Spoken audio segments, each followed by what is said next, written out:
There are no presentations tonight. There are 2 Taking Positive Steps of Service Award presentations.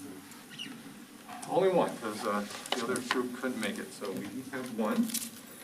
So Nikki Shinneman is here, I believe. Nikki, come on up. I think I read this out of glasses. Nikki's a member of OSC staff and has been a long and supportive history with OSC. Nikki's been involved from the very beginning as a founding board member. Even better, there's Nikki's long history with OSC is her positive outlook, incredible flexibility, and her kids-centered approach. One example of these traits is when Nikki submitted a Green Bay Packer Foundation grant this summer, knowing that the fundraising was down for OSC due to the pandemic. Nikki found out about the grant, gathered all the necessary information, and submitted the grant application. And we recently found out that she was successful at securing $3,000 for OSC. So thank you for all you do, Nikki. We appreciate it.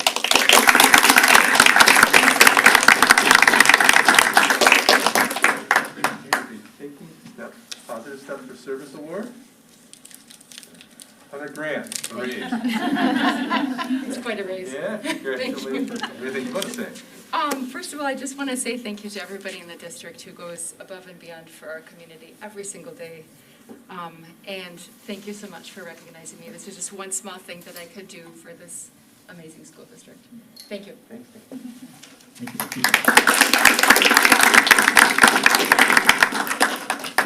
Next, we'll have public input. The purpose of the citizen input agenda item is for the public to provide comments on any agenda item or to publicly address the Board of Education on items that pertain to school business. The amount of time allotted to each speaker will generally not exceed 5 minutes per person to allow all people who wish to speak an opportunity to be heard.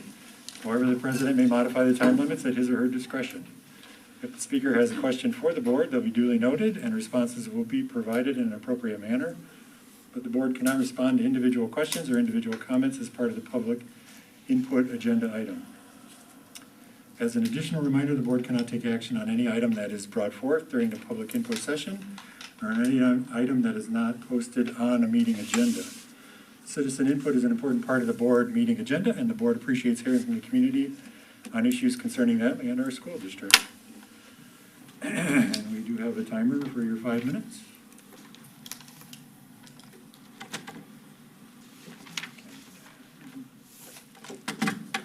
First up is Brent Eisberner.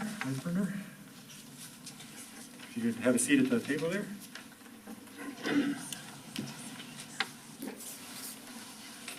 Go ahead whenever you're ready. Back when COVID started, I think the rallying cry was to follow the science. Somehow that must have changed, or perhaps only portions of science seem to matter.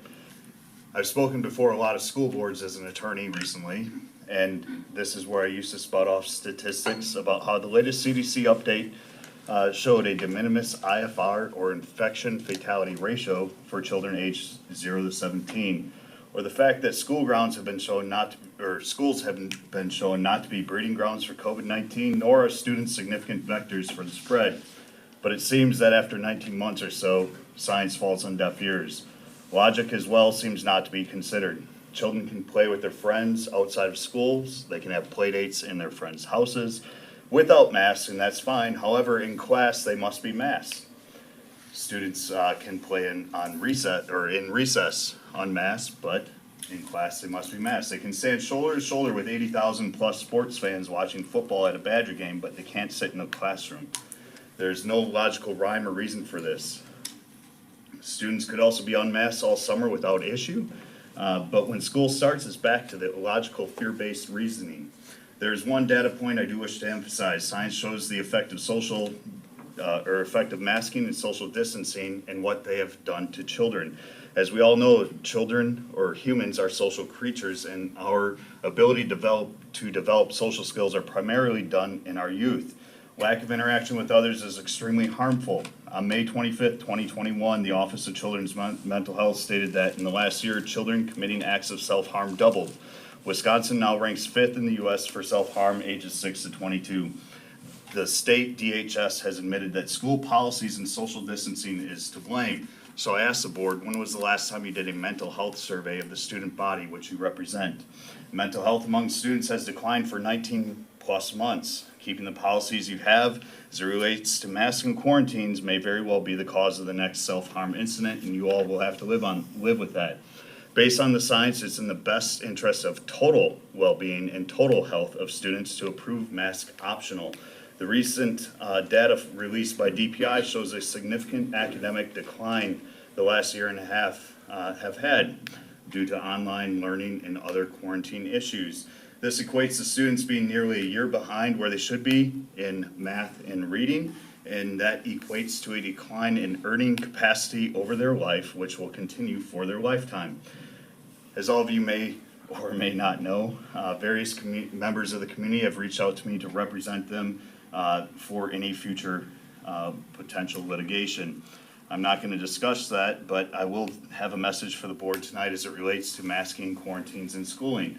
I have significant experience in this area to include in front of the Wisconsin State Supreme Court. As you already know, because the school has approved some, should masks continue to be required, there still needs to be exemptions. If any parent wanted to apply for a religious exemption, it's extremely easy for them to do so, and it creates a legal minefield for the district to navigate, one of which I believe you may already be doing poorly. I have heard and will verify that some of those with mask exemptions are segregated from their peers. In fact, one allegation is a young child was denied participation in group activities and regulated to playing in the corner by themselves. This is not only detrimental to childhood development, but it is not legal. If you wish to have an example of the effects of the litigation, you can ask the former Tomahawk superintendent why he's the former Tomahawk superintendent. Or you can ask why there's rumblings of the De Pere superintendent being open to other candidates. And as a slight aside, who has a statutory authority in Wisconsin to quarantine a student? I can guarantee it's nobody on this board. Now, I have filed lawsuits dealing with quarantines of students, and some of those I've sought immediate injunctive relief, one of which I did not get that immediate injunctive relief. It does not mean the case is over. The next hearing for that case is 4 months from now, and I can guarantee you over those 4 months, the litigation costs for that are going to continue to increase. Lawsuits are extremely expensive, and I hope that you all have a plan in the budget for that, because if masks remain required and if your quarantine policy remains as it is, I can guarantee you that the residents of this community have shown interest in pursuing litigation. I've represented people with similar issues related to masking and quarantine from grade schools to colleges and universities, which have ended in confidential settlements. I've also represented staff at grade schools, colleges, and universities that have resulted in confidential settlements. I have many cases still in litigation. Although I'm proud of securing these victories for my clients, I know that they deplete resources from schools that should be used to improving the education and mental health of the students. Nobody's forcibly removing masks from anybody, but what we are asking for is the ability to make your own health decision for your own family. And I understand my time is up, and I'll respect that. I do have more to say here, but again, I ask that you revisit your quarantine policy because it is illegal. I've viewed it. I've read what the medical board has presented, and I ask that you revisit your masking policy. And if you do not, I can guarantee that some form of litigation is following. Thank you. We do have a masking policy. Can you put a mask on, please? What's that? Can you please put a mask on? I have an exemption to the order. Thank you.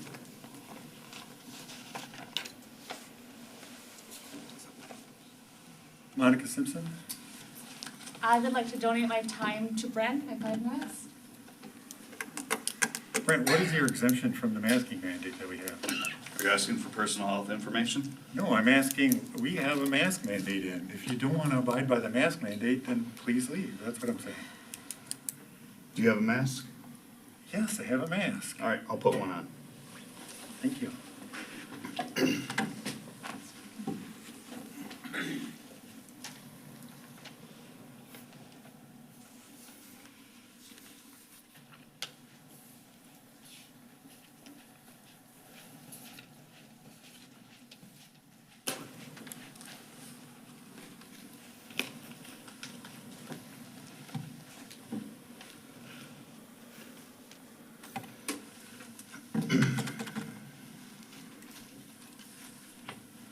All right, so some staff from the school have responded to parent concerns that the policy for mask exemptions apply only to the state-approved school day. I would suggest that you seek legal counsel as it relates to the Wisconsin statute 118.13 and pupil discrimination. It does not only apply to the Wisconsin school day, rather it applies to extracurricular activities as well. If the schools have granted an exemption due to the religious beliefs and strongly held beliefs of those individuals, the school surely cannot deny such exemptions from other school activities, such as sporting events, drama clubs, music performances, etc. So I understand that there are masking policies here, and I understand that you all grant exemptions to them. Those exemptions do not end when the school days end. Wisconsin statute 118.13 is very specific that you cannot discriminate against any student related to any racial, sexual, religious, or other beliefs. And it appears that this staff or this school district is currently segregating students or discriminating against students in sporting events and extracurricular activities as it relates to their masking policy. So if you grant an exemption to masking, then that needs to be an exemption to the masking policy. It does not end when the school day ends. If you offer any extracurricular activity, if you offer any sporting event, music event, drama club, social club, we can go into homecoming. I know there's an issue with the masking and homecoming recently, which was overturned. The school rightfully decided to change their policy at the last minute and allow students to attend the homecoming. But you cannot discriminate against students, or you cannot say that their religious exemption ends when the school day ends. Just as you cannot say that a student, if they were to wear a mask to participate in a sporting event, to comply with your illegal rules, you cannot say that their religious exemption is thereby invalid for the school day. So there's a lot of issues that you guys have. And again, when it comes to creating a masking exemption, you're walking a legal minefield. Now, I know I'm wearing a mask right now, and I'm pretty sure all of you can see the hole I tore into it, right? Nobody's complaining about that. Why? Because this is theatrics. How much more, or how many days do you guys do the deep cleaning? Did that end? Why did it end? Because the CDC said that when you do deep cleaning, it is nothing more than theatrics. The masking as well is nothing more than theatrics. When you look at masking, Fran, I'm sorry, but please put a mask on, please. I'll put the holy mask on. Thank you. All right. So when we talk about these theatrics, right? Deep cleaning no longer exists because the CDC says that has no impact whatsoever on COVID-19. You can go to fakemasks.org and buy a mask that does absolutely nothing for COVID-19 or the reduction of spread of COVID-19. Just like this mask with the hole in it does absolutely nothing for COVID-19, but apparently it meets your policy. That is theatrics. So if we're talking about some sort of legal standard or legal ability to enforce a policy for the health and safety of students, you all are failing it right now. So you have multiple issues going on with your masking policy. Now let's talk about quarantine policy. I've asked again, who has the statutory authority to quarantine anybody in the state of Wisconsin? Does anybody on the board know this? And again, I understand you're not gonna ask or answer me on this, but I do expect an answer to it. So I can tell you right now, the only individual that can quarantine somebody in the state of Wisconsin by statute is your local health officer. Does the policy recommended by your health board that gave you a recommendation, does any portion of that policy say, hey, if there's a close contact, notify us and we'll implement the proper quarantine procedures? No, it doesn't. The policy recommended is that the school board and the school can implement a policy whereby they, or you all, determine the procedure for quarantining an individual. I'll stop because I respect the time and I fully suspect somebody else will grant me more time to speak. Thank you.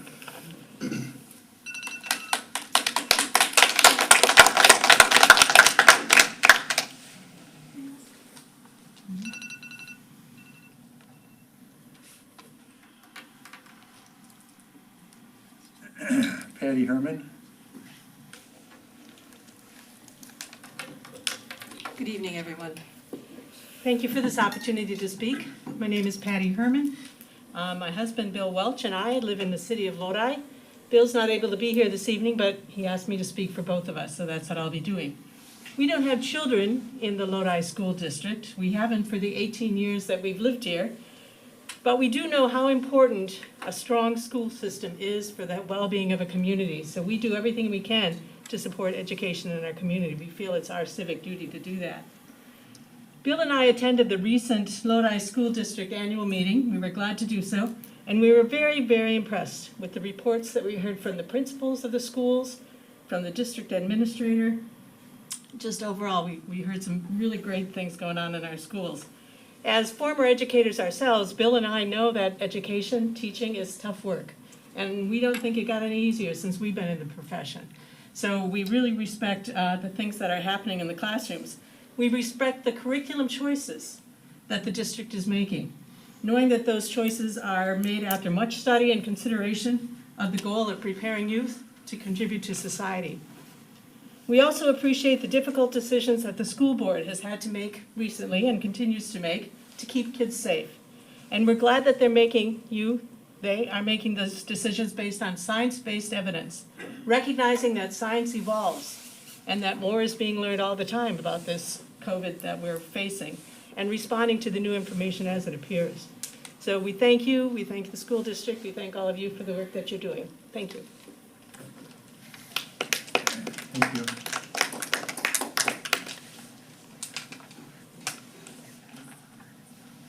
Heather Schilling. Can I ask to speak later in the order? Is that okay? Yes. Okay. Judy Molnar. She was a phone call and she is donating her time as well.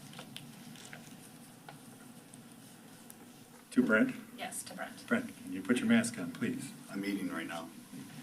I'm sorry, I'm done with theatrics. Well, I'll put the holy mask Get a on new then. mask without a Put a hole. new mask on without a hole. Give me one, we will do it. I'm not interested. I'm sorry. It's at my discretion. I'm done. So now that the board wishes to have me violate both a religious belief and a protected health belief, I'll take that under consideration. So we were talking about who has the ability to quarantine a student or an individual. So statutorily, it is the local public health officer. So as a question, how many students are currently quarantined? Now, I looked up your recent database, and Adam, if you wish to ask or answer the question for me, how many students are currently quarantined? Okay, so I can tell you it is not that many, it's under 10. But with these quarantine orders, how many of those have been referred to the local public health officer for an actual quarantine order? I can guarantee it's 0. And with that, you have illegally quarantined individuals. Now, Adam, I do also understand there is a complaint filed against you, I believe it was in the September meeting, where you removed your mask for public comment and then voted to mask other students. That seems a little hypocritical, but I suppose it goes along with the theatrics. And I know I'm not making friends in front of the board today, but I will tell you that you are towing a very fine line between being sued and just making decisions for the health and well-being of your students. So one of the previous talkers was discussing the science of COVID-19. So I ask you, when your health department reported the statistics of the spread of COVID-19, how many of them discussed the COVID cases of children between the ages of 0 and 17 that resulted in hospitalization in Lodi? I can tell you that number. Can you tell me the number? And if not, maybe you should ask your health your health board why they can't tell you how many resulted in hospitalization. How many of these cases in Lodi came about only because of testing on close contact, meaning that the individual or the student was asymptomatic. If you don't know that number, does your health board know that number before they make the recommendation to continue masking? They also talk about the studies here. Did at any time, did the health board look at schools without mask mandates and look at how they have not had outbreaks of COVID-19? Or for the schools without mask mandates and there were outbreaks of COVID-19, did they compare those to the community spread? Because there are multiple studies right now ongoing that state that schools are not breeding grounds for COVID-19. Students are not significant vectors for COVID-19. It is the community spread which leads to the children getting COVID-19 with masking policies or without. And we can look, common sense, right? We can talk about science all day long. Let's look at common sense. You can go to a restaurant, you have to wear your mask for the 6 feet, you walk to your table and then you take your mask off and now you're suddenly immune from COVID. You don't have to worry about who's touching your food or processing your food. We can have children playing sports together without masks throughout the state and it's not leading to massive outbreaks. We can have children playing in houses on play dates. I have 2 children. One is 7.5, one is 4 years old. They get together with their friends all the time. The school that they live in, or that they go to rather, has never had a mask mandate and has never had quarantine orders and has never had anything dealing with what you guys have going on right now, and it is in Dane County. You want to know how many COVID cases there are? 1. You want to know who that is? A teacher. Okay? Students, you can look around. Lodi is not a huge it is not a huge district. There are not many students here. The risk of spread among students scientifically is nil. The risk of injury or hospitalization is 0.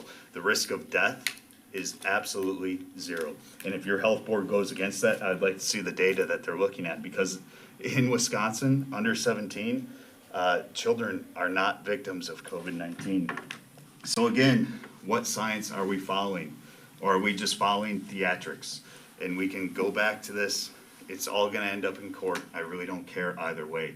All right. Now, when we go to court, the biggest issue for the school board here to decide is if you lose, you pay my attorney's fees.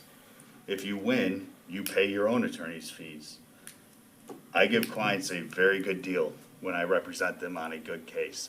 And when you're quarantining healthy students, or when you're quarantining just close contacts, or even if they have a proof negative test, you are operating outside of statute and you are going to run up legal bills. Now, I understand it's just resources. You can go ahead and hit the alarm if you want. School resources, I think, should be used to support mental health, which has been on a significant decline over the last 19 months.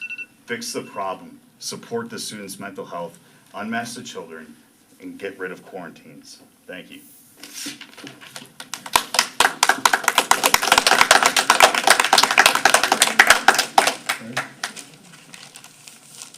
I don't think so.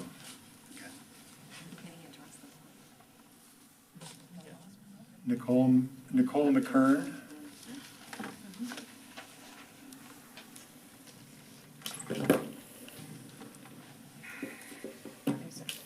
Hi.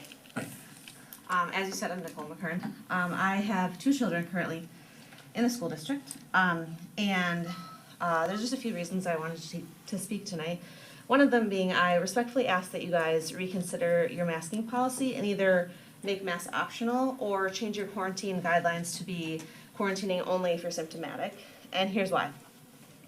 So I've watched or sat in on pretty much every board meeting the past year, and multiple times you guys have said that your goal with all these guidelines is to keep the kids in school. Because they weren't in school last year, we really need to keep these kids in school, and this is the best way to do it, which I think the parents can agree with you. That's a common goal we all want. Unfortunately, the quarantine guidelines are not doing that. They're keeping kids from school. So I looked at the dashboard today, which was the cumulative totals up to the week of October 25th. The number of diagnosed cases in the primary school was 14, and the number of close contacts was 72. I'm not going to list them all, but the middle school, it was less than 10. This is for the whole school year, I'm sorry, starting from the beginning of the school year, and the number of close contacts was 82. So you can see there's a big gap between those. So that's telling you that these close contacts aren't getting COVID, which I'm sure is why you guys wanted them to quarantine, because you were concerned that they would get COVID. Well, it's showing right there that they don't seem to be getting COVID, otherwise those numbers would be closer together.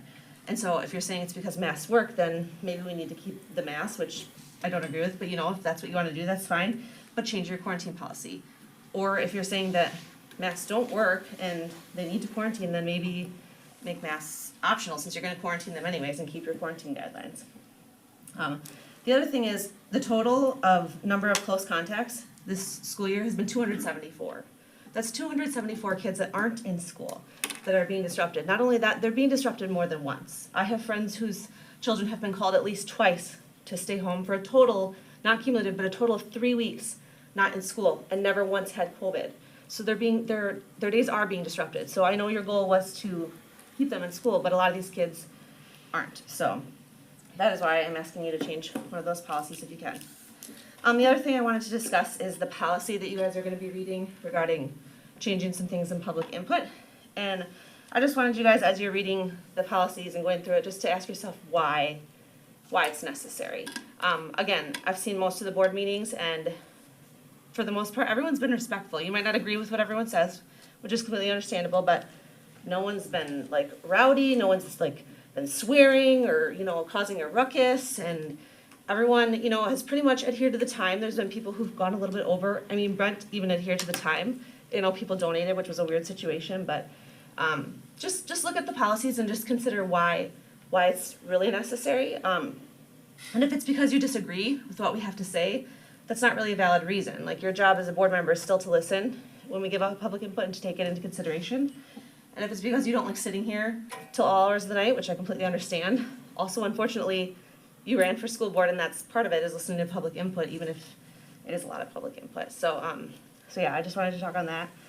And the last thing I wanted to say is, I just want to let you all know that from the bottom of my heart and completely sincere, I'm praying for all of you. I'm praying that all of you that you don't let the fear consume your hearts, because it's going to eat you alive, honestly. And if you choose faith over fear, I guarantee you're going to experience so much more joy and peace in your life than you ever imagined. And I sincerely do. I pray for you guys, and I hope that you guys can choose faith over fear, because I just don't want you guys to get consumed by this fear. So thank you for your time.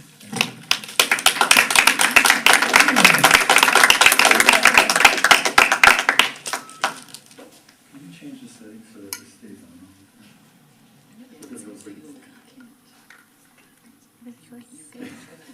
I had it set there one time.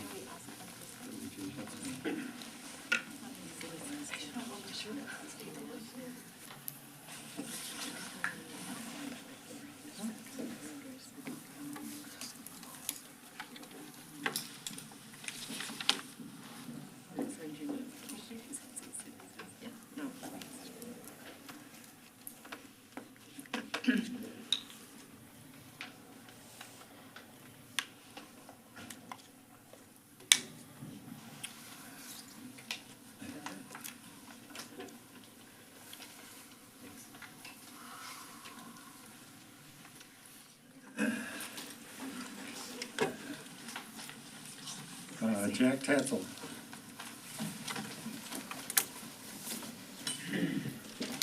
Wait, that was Julie who just spoke? Or Nicole just spoke? I'm sorry, what? Yes, I just spoke. Okay, hi Jack. All right, Jack Tatzel, vote aye. According to the Wisconsin Department of Public Instruction, by 2019, academic proficiency in Lodi schools had dropped to where half our students were below grade level. Incredibly, the State Department of Public Instruction considers that to be exceeding expectations. That is a very grim indicator of the failure of public education in our district, our state, and our country. Last week, we all received the school district's referendum survey in the mail. In that 8-page advertising piece, the district brags about being proud of exceeding DPI expectations, but they left out the scale that the Department of Public Instruction uses to determine that ranking. Apparently, our school board and administration feel that if only half the students are below academic grade level, or worse, they call that success and something to be proud of. What's even worse than the academic achievement declines identified in 2019 is that instead of being alarmed and concentrating on improving academics, the district is following the path of Madison, Milwaukee by imposing a huge so-called equity program district-wide. I want to point out that in 2019, 73% of the students in Madison, Milwaukee school districts were below grade level. Last year, for Madison, Milwaukee, over 85% of their students were below grade level, yet Lodi is following their path.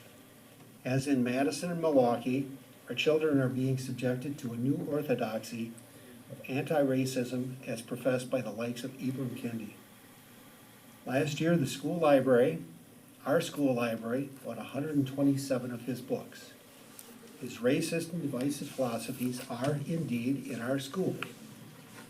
The concepts and ideology of critical race theory have been creeping into our schools for decades through these bogus equity and social emotional learning programs. The focus on these jaded ideologies by the school board and administration instead of academic excellence has been devastating to the academic proficiency of our kids. And I want to emphasize, these are our children, not yours.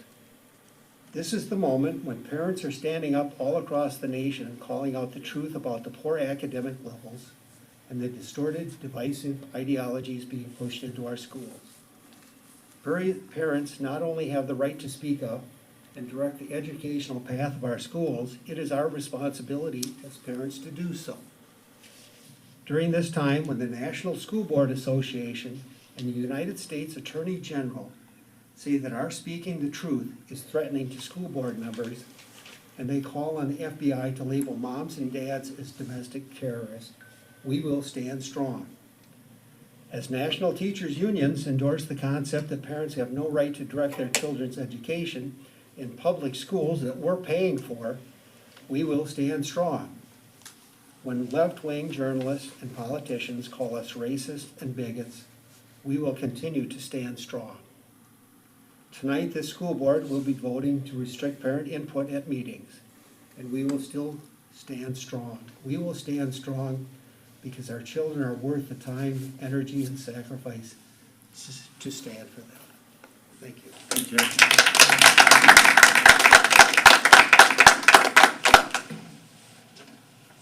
Scott?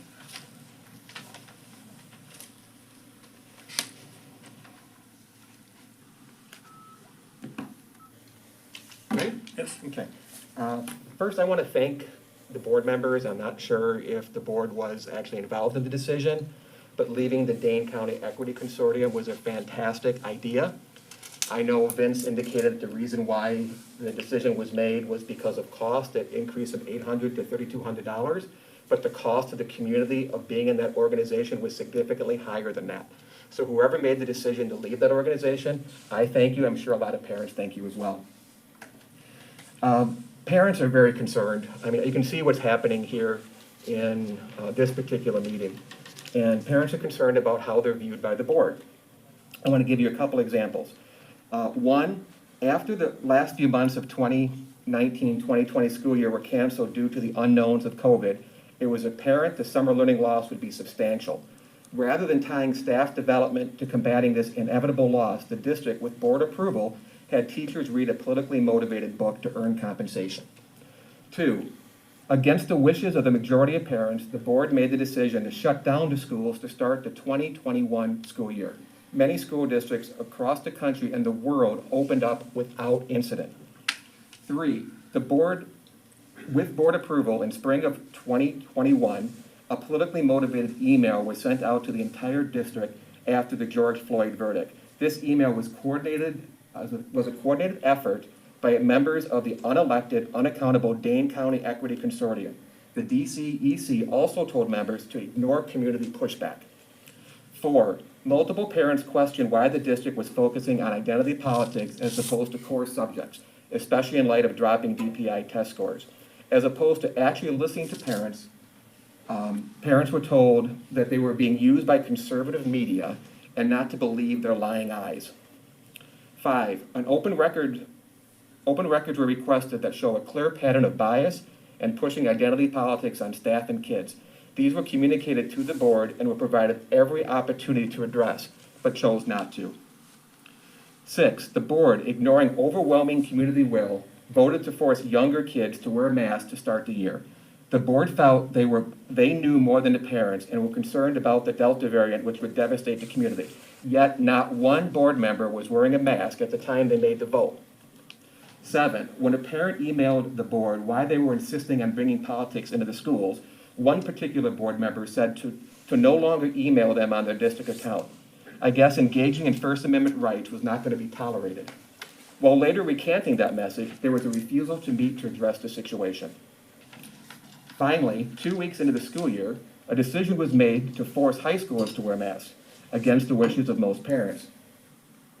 The day the decision was made, a board member, again, not wearing a mask, a formal complaint was made by another parent. Rather than simply acknowledging the mistake or oversight, the board member replied they should be able to use judgment regarding when they personally don't need to wear a mask. What is the response from the board to parents that express these types of concern? Is it humility? Is there a recognition that parents matter? Well, apparently we have our answer. On the agenda tonight is a policy to limit the ability of parents to express concerns to the board. The board will be voting tonight to limit time, restrict community members from talking on the subject at more than one meeting, restrict use of helpful materials like charts, and restrict speech that in the opinion of the board president, they personally don't find relevant. In the last policy meeting, a concerned mother rushed to the meeting with her baby in her arms to provide public input in one of the few ways she can. She had crafted her message to fit within the 5-minute allocated time. Just before she spoke, the chairperson changed the allotted time to 3 minutes without notice. Rather than challenging back, the polite mother rushed through her 5-minute speech in 3 minutes.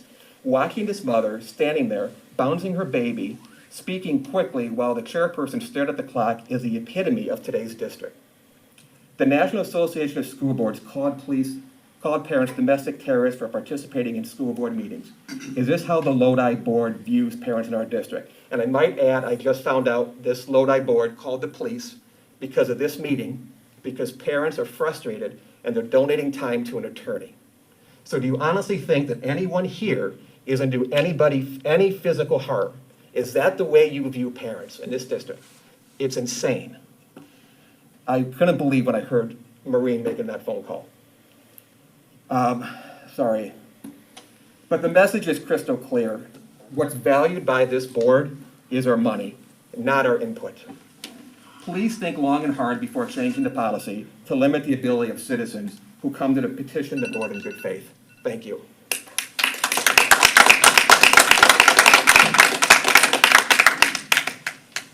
Heidi Ashworth Marshall. I was going to yield my time to Attorney Brent, but if he's finished with his, then. You can do it, that's fine. I'm good. All right.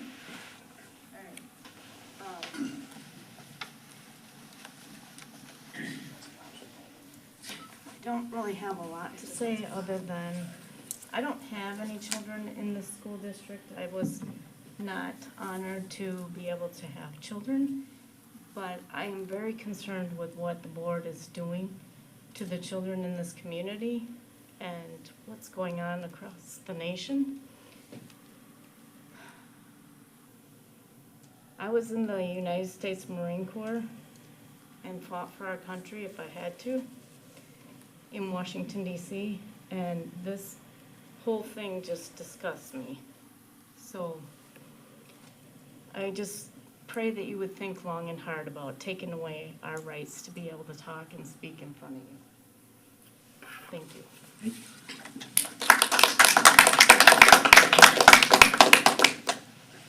Lori Wenger. You good, Brim? You good? I'll make one statement All if right. you want to. I'm gonna give my time down.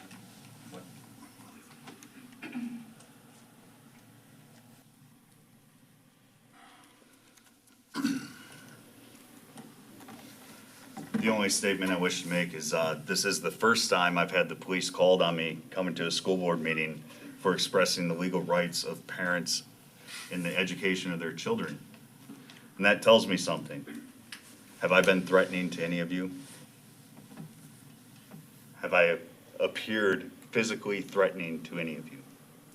I think the answer is clearly no. Now, have I said that we will sue you? And when I say we, I mean the community members, absolutely. If you continue with your policies, there will be litigation that follows.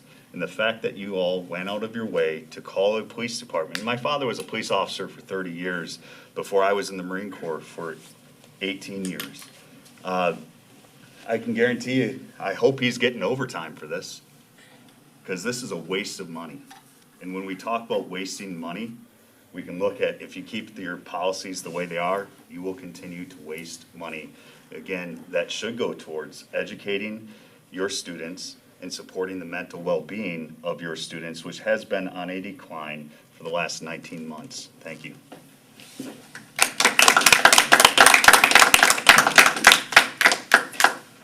And then Jessica Cova?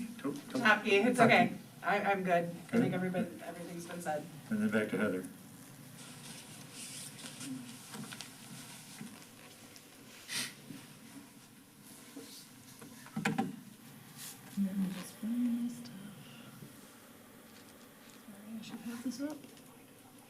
Okay, as most of you know, my name is Heather and I live in Oki. I wanted to piggyback off of what Scott said with regard to public input.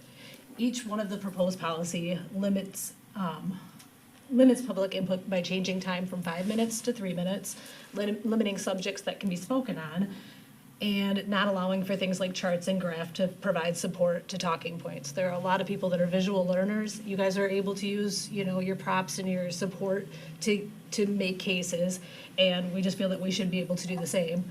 At a time when Lodi parents are demanding transparency and to be heard, it's upsetting to me that the school has the nerve to limit public input in this manner. I can understand possibly limiting the overall speaking time to, let's say, 45 minutes or 60 minutes. This makes sense to me, but to limit each speaker's time and content is absurd to me. It tells me that either the Lodi School District is afraid of some of the issues that are coming up, or that they flat out don't want to be bothered with them. At the policy meeting last week, 4 community members showed up to give their 2 cents on the new recommendations. When the meeting went into closed session, the public's recommendations were not even referenced by most of the board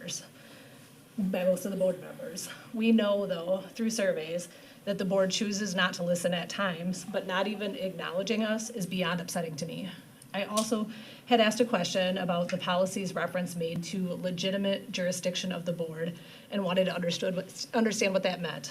The answer was alluded to, but I'm hoping that when you guys put the policy into place, you can put a definition out there so there's clarity and that it's not a question going forward. I also wanted to speak briefly on the decisions made by the medical advisory panel. And the first thing that I noticed in the recommendations is that it says COVID tends to be high within the boundaries of the Lodi School District, but then goes on to say that the mitigation efforts that have been in place show no transmission of COVID between close contacts. Which is it? And if it's both that are being suggested, how can we say with certainty that the masks are the contributing factor in the downward trend? Later in the recommendations, it is proposed to put in place a test to play for sports if you have not been vaccinated. If the numbers are indeed trending downward as suggested in the first paragraph, shouldn't we be putting less requirements into place and not more? And yes, I understand, this is a medical group of people way more qualified to me to talk about the science. But again, shouldn't the message be clear that less cases equals less aggressive mitigation efforts? Finally, I want to express my disapproval with the COVID vaccination clinic that is happening this week.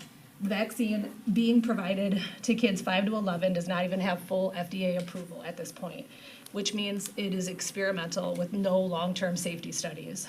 As of October 22nd, there have been 4 deaths, 7 life-threatening, 2 permanent disabilities, 25 hospitalizations, and this is in the age group of 12 to 18 since the vaccine has already been rolled out.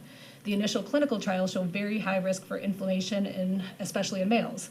I feel the school is making a very irresponsible decision in having any part in such a clinic. If parents want to vaccinate their younger kids, let them make that decision outside of the school's urging.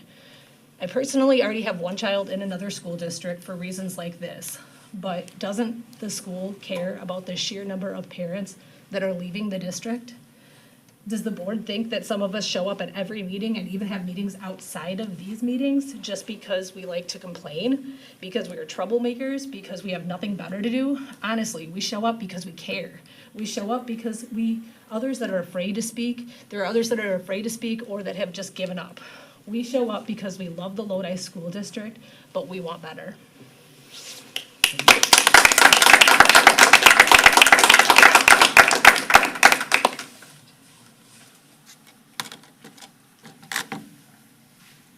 That's all that's on the list.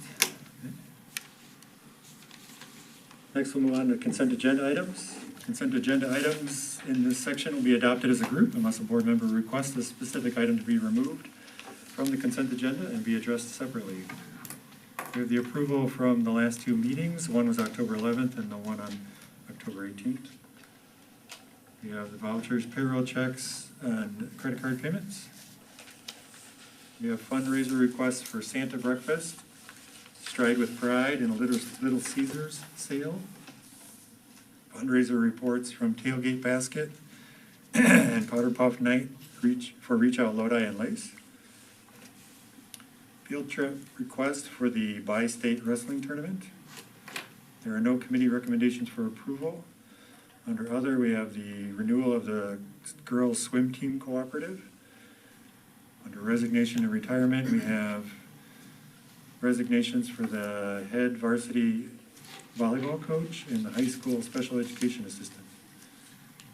Under co-curricular, we have high school assistant boys basketball coach, high school volunteer boys basketball coach, middle school boys assistant basketball coach, high school assistants girls basketball coach, high school wrestling assistant coach 2 at 50%, and LCAT Leadership Council 2. Under community crew, we have wage increases for December, wage increases for January, crew pool lifeguard, crew pool youth swim team instructor, and crew head youth swim team instructor. Under regular staff, we have high school, middle school long-term permanent sub for first semester, primary school special education assistant, there are 2 of them, elementary school OSC LMC assistant, primary school reading specialist long-term sub, high school special education assistant. Under personnel other, we have leave without pay requests for 3 people. I make a motion to approve the consent agenda as presented. I second that motion. Motion by Angie and a second by Terry. Is there any further discussion? All in favor say aye. Aye. Anyone opposed? Passes 7-0. Regular agenda items, 801, COVID mitigation discussion. Yeah, so the medical advisory team, or committee, met on November 2nd and had a long discussion regarding the status of where we are with COVID, what they are seeing with the data that we shared from our dashboard. We went into closed session for a while and talked about specific cases that we're seeing here in Lodi. Went back to open session and had conversations in general what is being seen with COVID. And the numbers are trending in the right direction. And so in talking to the Medical Advisory Committee, their recommendation is everyone who's eligible should still get a COVID vaccine. They're still recommending universal face covering for all students in our buildings. They're recommending continuing to make sure we have physical distancing. They're recommending, again, if you have symptoms, that people get tested. They are recommending, again, the quarantine stay the same as we've had in the past, with the exception of, again, starting to unwind a little piece of this, where in a universal environment, with universal face coverings, that due to the effectiveness of face coverings, that regardless of the distancing, that we don't quarantine kids, because we have not seen that transition because of the face coverings that we've had in place. In an unmasked situation, they would say, like for example at lunch, if you're within 6 feet, then we still have to quarantine. But this would be a first step in kind of unwinding some of those pieces. So they would say that that is where we should take that next step.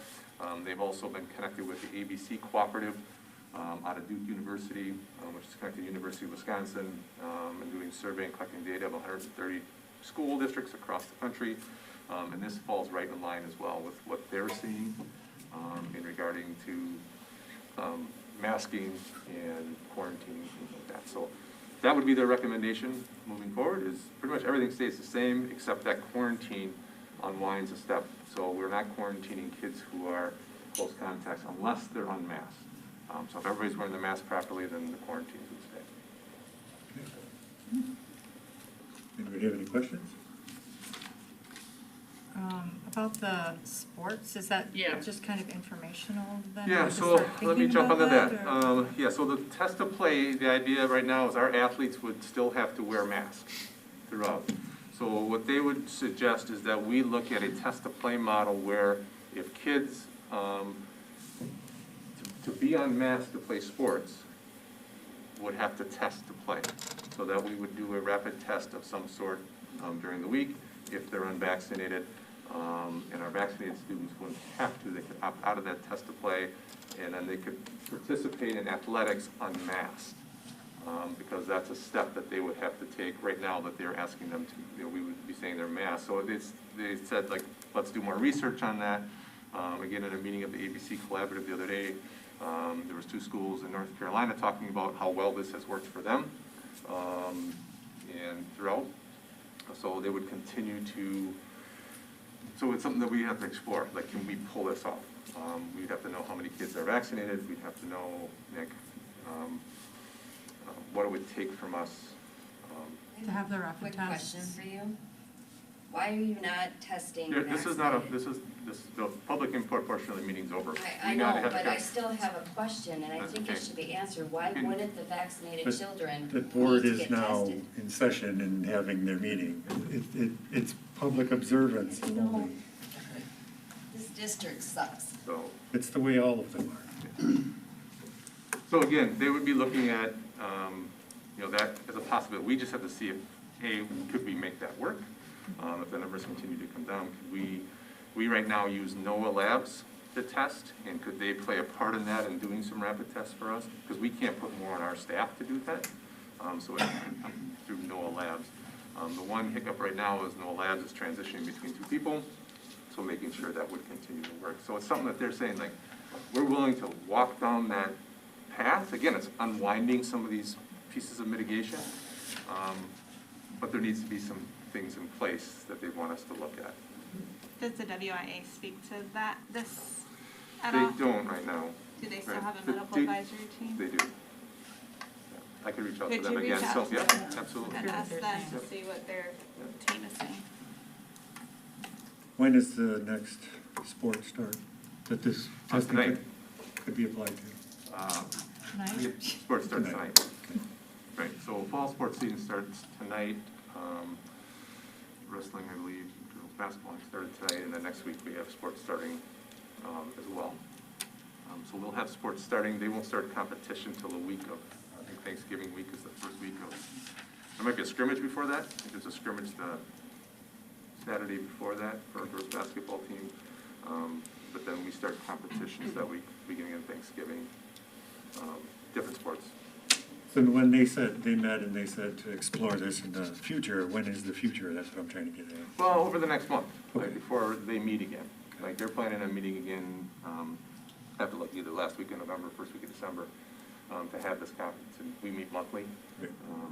and to share the data and have conversations around this. So bring that back to them. They would be, I asked them if they'd be willing to look at that earlier, and they would. The hard part's getting them grouped together. Right, get it on. Right. So we could look at that earlier. I just need to have time to work with, as I said, who we would use is NOAA Labs. But we're just a transition in between a person, they're ending, the person who's doing our work for NOAA Labs right now, their last day is Friday, and they're transitioning to somebody new, so that's gonna take a little bit for us to walk through that. But they do have rapid testing that they're doing in other settings for other, They are, there is a school north of us, quite a bit north of us, who's doing a test-to-stay model, where they're testing, quarantine the kids who are close contact on a daily basis. Like, so every day, the parent, and it's really in depth. Every day, the parent would have to bring their kid to school. They would test to stay, and then they could bus home, but every day the students came in and were rapid tested. ask a clarifying question? Sure. When you made your initial motion for this medical advisory team, are we following their recommendations just like we did WIA? If they change, we change with it without a vote? That was my intent when I made the motion, yes. Can we add to it at all ever, or amend it, or change it, or alter it? You can do whatever we want. So, Would that upset your original motion though? So once a motion is made and voted on, it's done, right? You can always make new motions, right, anytime you want, about anything. So, once a motion, because I think you're asking a new board question, is what you're asking, right? So once a motion is made and things are decided, it goes until a new motion is made. That's what I'm trying to say. Does that make sense? Yes. Okay. So, just two things. I just want to address the awkward elephant in the room. Yes. Because I looked up the state statutes, because if I'm doing something that is against state statute and is potentially illegal, I want to know about it. So quarantining, if that's out of our jurisdiction, I personally don't want to have any part in that. Right. So where do we stand as a board on that? And then second, maybe I should say this a later time, we should discuss that, but second is, if our masks, like we're talking because children in school setting, close contacts, and we can't distance them because there's so many of them in the schools and they couldn't get the vaccine and everything, can we amend our motion to allow this building, the administration, as they're working day to day, to have optional masks, and at our meetings have optional masks, the adults that come have optional masking? That's not my question. Right, and so you can make a motion on anything you want, and it would get a second and then a vote, right? Whether it passes or not is another question. And then that's our new policy that we're going, not policy, our new thing we're following. Okay, so I shouldn't ask, I should say, I would like to make a You have the motion. power to make a motion, yes, that's what I I'm would trying like to to say. make that motion. Okay. Would you like me to restate the entire thing? Yeah, make it clear. I would like to make a motion that the people that work in this building, they would have masks optional. The board members would have masking optional, and the attendees would have masking optional during these meetings. And so, would someone like to second that?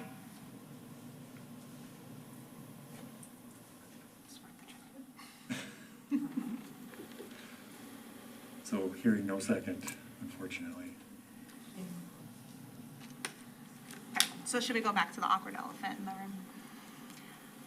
Yeah, we're having a discussion So about. state statute Yeah, states that unless we have been given the power from the local health officer that we shouldn't be quarantining. Were we at any point given that?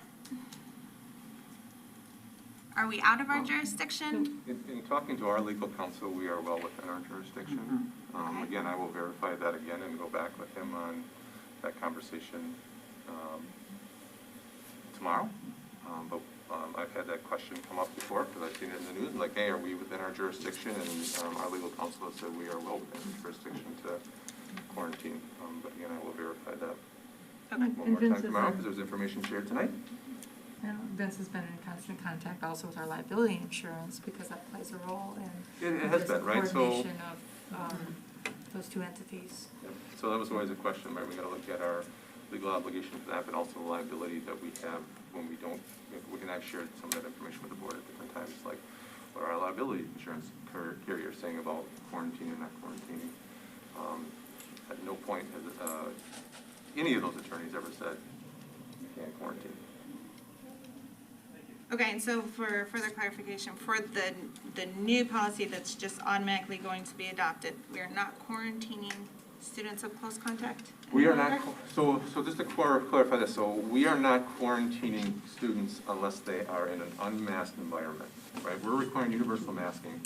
So the only time we would quarantine, as long as people are properly wearing their mask, would be lunch and they're within 6 feet because now they're unmasked.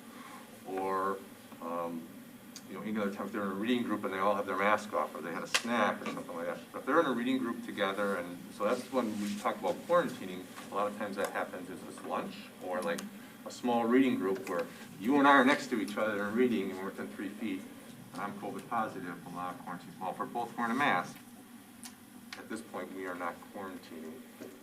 we wouldn't quarantine At this you, point, without right? them. With this, so that's kind of like taking that next step, right? Okay, we're seeing that, we're not seeing transmission because people are wearing masks. And so we're taking that step up, if that makes sense. Yeah. Right? Just a, Based on our. because that was one of the medical concerns, committee. right, that was brought up, like quarantining kids, and again, it is our concern, right, having kids, right, trying to keep kids overall in school, right, and making sure that we don't have COVID outbreaks, but also the quarantining of kids, right, we tried to limit the number of times we quarantine, we, limit the length, right, we could still go to 14, we've shrunk that down, we tried testing on site to make it more convenient for parents, and this is just another step, like trying to, again, limit those quarantines, or limit the quarantines that we have for kids. You'd still have quarantines like within households and things like that, because it just seems to run through households. If Right. one person's positive. Right, if one the person's brother, positive, sister. right?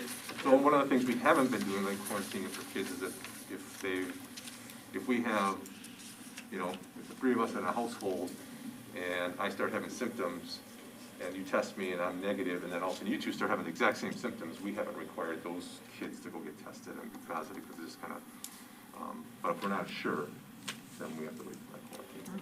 Gotcha. Right, because it's very contagious, and it just seems to go, especially with Delta, it seems to go through households much more quickly. How rapidly have the tests been coming back that we've been offering? So it's been a little awkward. For a while there, we were within the 2 days, which is really the frustrating part with all of testing. Like at this point, the pandemic, they should be coming back a lot faster. We are, again, with NOAA right now transitioning. The state was using all the exact science kits, so everything was going to exact science. We will now be transitioning to NOAA and having them do all the testing at their site, or having they were doing the testing, but then they're sending it to their lab at Exact Sciences. It will now go to the NOAA labs. And one of the districts I talked to, who has made that switch, it has sped up that process. Good. We're hoping because that is a frustrating piece of, it takes too long.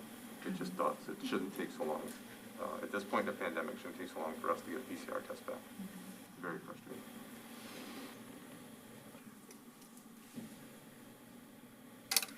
Any other discussion? Next is a resolution authorizing a taxable tax and revenue anticipation promissory note for cash flow purposes in the amount not to exceed 1.5 million. Yeah, this is something we do every year. This is just for short-term borrowing, depending when we get the revenue from the state. So we do not plan on having to use this year. We think we're in good financial shape, but every year, just to make sure that Brent has this authority so we can make payroll. We don't want to be short for anything like that, so I would recommend approval. I make a motion to approve the resolution authorizing a taxable tax and revenue anticipation promissory note for cash flow purposes in an amount not to exceed $1.5 million. I'll second. Motion by Angie and a second by Julie. Is there any further discussion?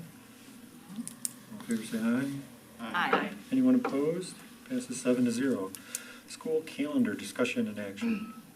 Yeah, so we have the 2022-23 school calendar. This has gone through the contract review committee on a couple of occasions. They've given us guidance. And so we'd like to get this approved so parents can start planning for next school years. I know people plan trips and everything based on calendar, so it was unanimously recommended coming out of contract review committee for approval. Make a motion to approve the 2022-23 school year calendar as presented.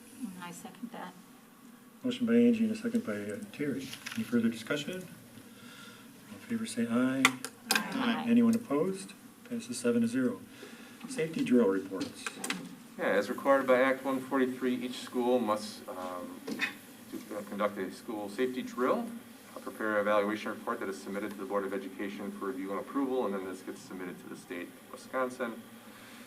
So required evaluation reports have been submitted by Lodi Primary School, Lodi Elementary School in OSC, Lodi Middle School, and Lodi High School to the board to review and approve. Having reviewed all of these with our administrative staff, I would recommend that we approve the building school safety drill evaluation reports as presented. There's just one on here that wasn't notified with a yes, no, or not applicable. And he says it down here in his report. This is for John. Okay. And I emailed him just to show him, but he's not here, maybe he's Yeah, out. yeah, he's out. But just before you send that Yep, in. I will have him follow up on that. I make a motion to approve the building school safety drill evaluation reports as presented. I'll second.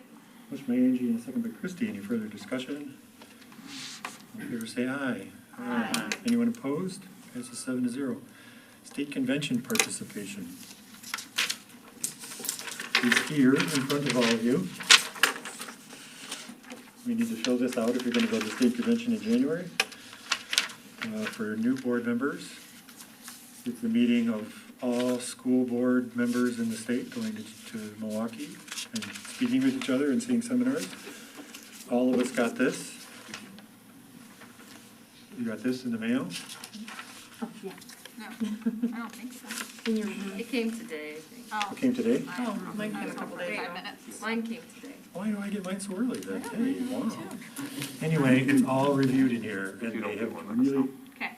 upped it this year, it seems Oh, yeah, like. it's yeah. like double, because last year was Well, virtual. I don't know if it's that, I mean, they really are on point with a lot of these topics, so it's a great way to learn new stuff and talk to other board members from around the state. And also superintendents and And a lot, like a, yeah. a lot of business professionals. administrators and so forth. The speakers that come, motivational speakers are really good. They're excellent. I highly recommend everyone go, but Maureen needs this back by, when do you need it back by? December 1st, I think, was the Oh, does it say in there? early birds till December 15th. Have an early bird date, like the day before the early bird date. Or how about Thanksgiving? You're not allowed to do Thanksgiving dinner until you The decide. day yes or before no. Thanksgiving, how's that? Yeah. Maureen will work on getting rooms for everybody, everybody's attending. He's already reserved the locker rooms. Right.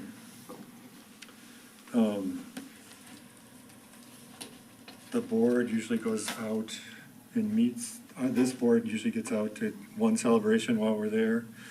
There's also individual breakfast and lunches for WASB, WSADA, and WASBO. You generally don't attend those, but you're welcome to attend those. And then this year we have preliminary workshops that start up before the convention, which a lot of symposiums and seminars do, and this, I think, is the first year they've ever done that. You mean like on Tuesday? No. Or- No? We probably Every have. year, They do that every year? Yeah, Every you just have to year. pay extra to go to those. Yeah.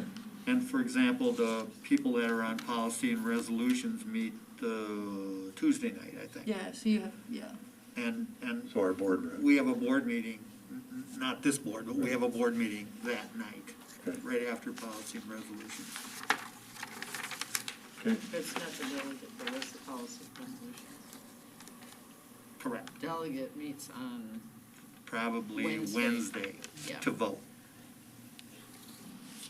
And there's only about, well, there was 4 policy and resolutions, and I think by the time you get there to vote, there'll be 6 or more. So is that, you doing the policy and resolution? Really? well, I'm just the delegate. Yes. I'm not on the resolution. No, I understand. Yeah. No, You're the delegate. You're I'm the our delegate, delegate. I'm the delegate for our district. So, Right. yeah, I'd have to be there Tuesday night. That's the pre-delegate.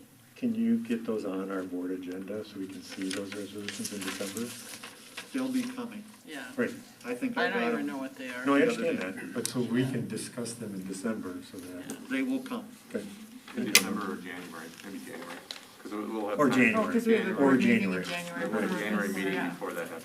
Thank you. So I don't know when they come up. Okay. Okay. Next is district administrator goals. These are the goals that we saw in closed session, so. So every year I submit goals to the board, and you did last year, you can follow up on those, and then submit these early in the year. Make a motion to adopt the district administrator goals submitted by Mr. Brennan. I'll second. Motion by Barb and a second by Christie. Any further discussion? All in favor, say aye. Aye. Anyone opposed? Passes 7-0. Renewal of district administrator contract. So the board has recently completed a district administrator evaluation. We're in the process of that and adopted the goals for this school year.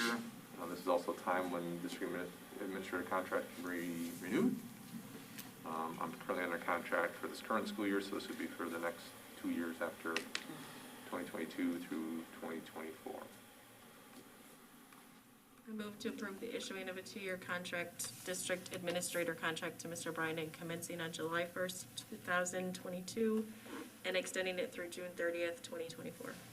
Second. Motion by Barb and a second by Bill. Any further discussion? All in favor, say aye. Aye. Anyone opposed? Passes 7-0. Next is first reading of policies. Yeah, so there is a handful of policies that are here for first read. One that you've heard about a lot in public input tonight, dealing with public input. So I have a memo in there that kind of talks about where we got, or how we got here. So the policy committee discussed at their September committee meeting how they would like to see the district's public policy, input policy updated. The committee asked the administration to look at other districts' public input policies and to bring back revisions that attempted to address the following areas: reduce speaking time from 5 to 3 minutes, maybe look at limiting the total amount of time allocated for public input based on what other districts do, and look at either having a consistent time or a change based on length of agenda, a clear way for people to know how much time they have to speak, and some kind of sound to know when their time is up. And that a participant can only speak once during public input. Make sure there's a way for people to give written input if their public input's not available. Add some responsibilities for the speaker, and look at timing of public input on the agenda. So that I went back into the public input policy 187, public participation at board policy meeting 187.1, and public registration at board district meetings policy 187.3. So I went through all of those and brought them to the policy committee.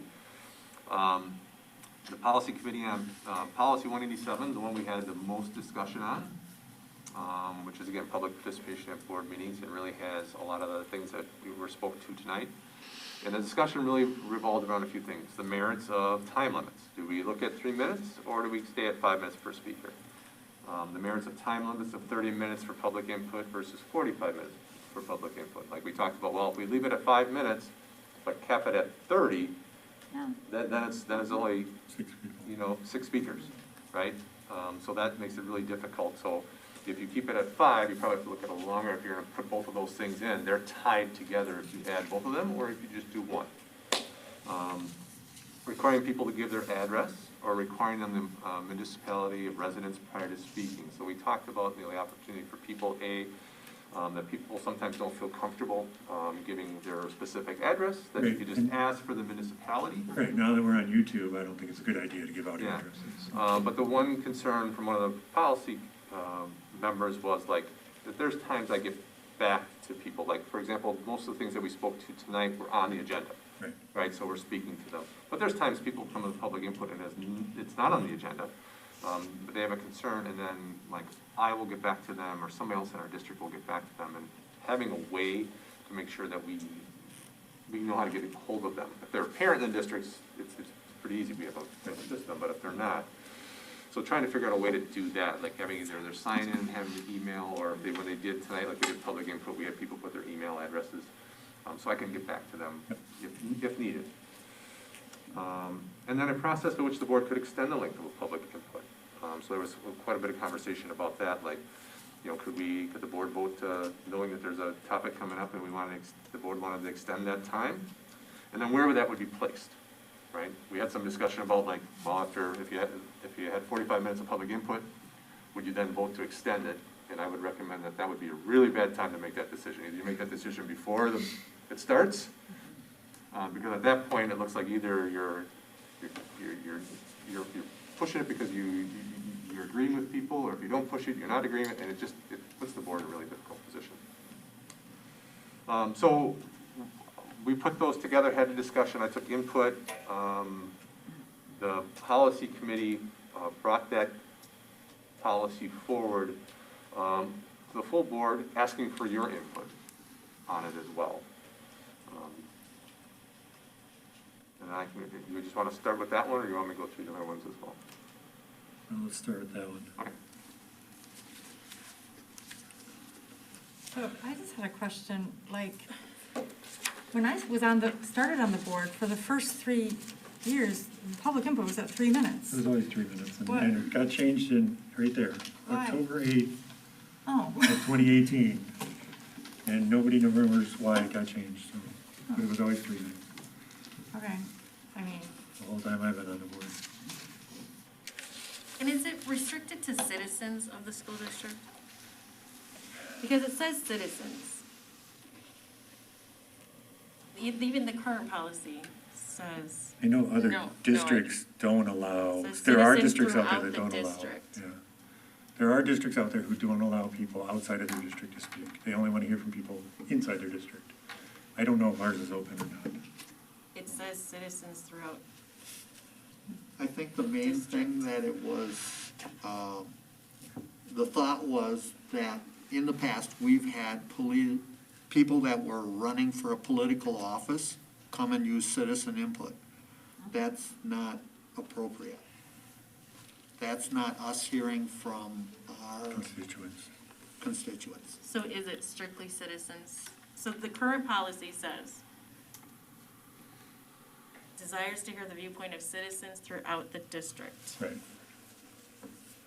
That would say what you have to be in district, yeah. So if we, okay, because I think we had speakers tonight that don't live in the district.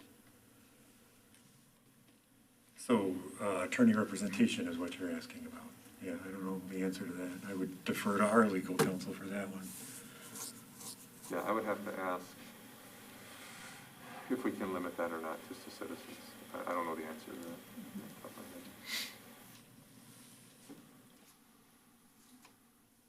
I'm gonna look up on my notes from our legal counsel if that conversation came up. I don't think it did.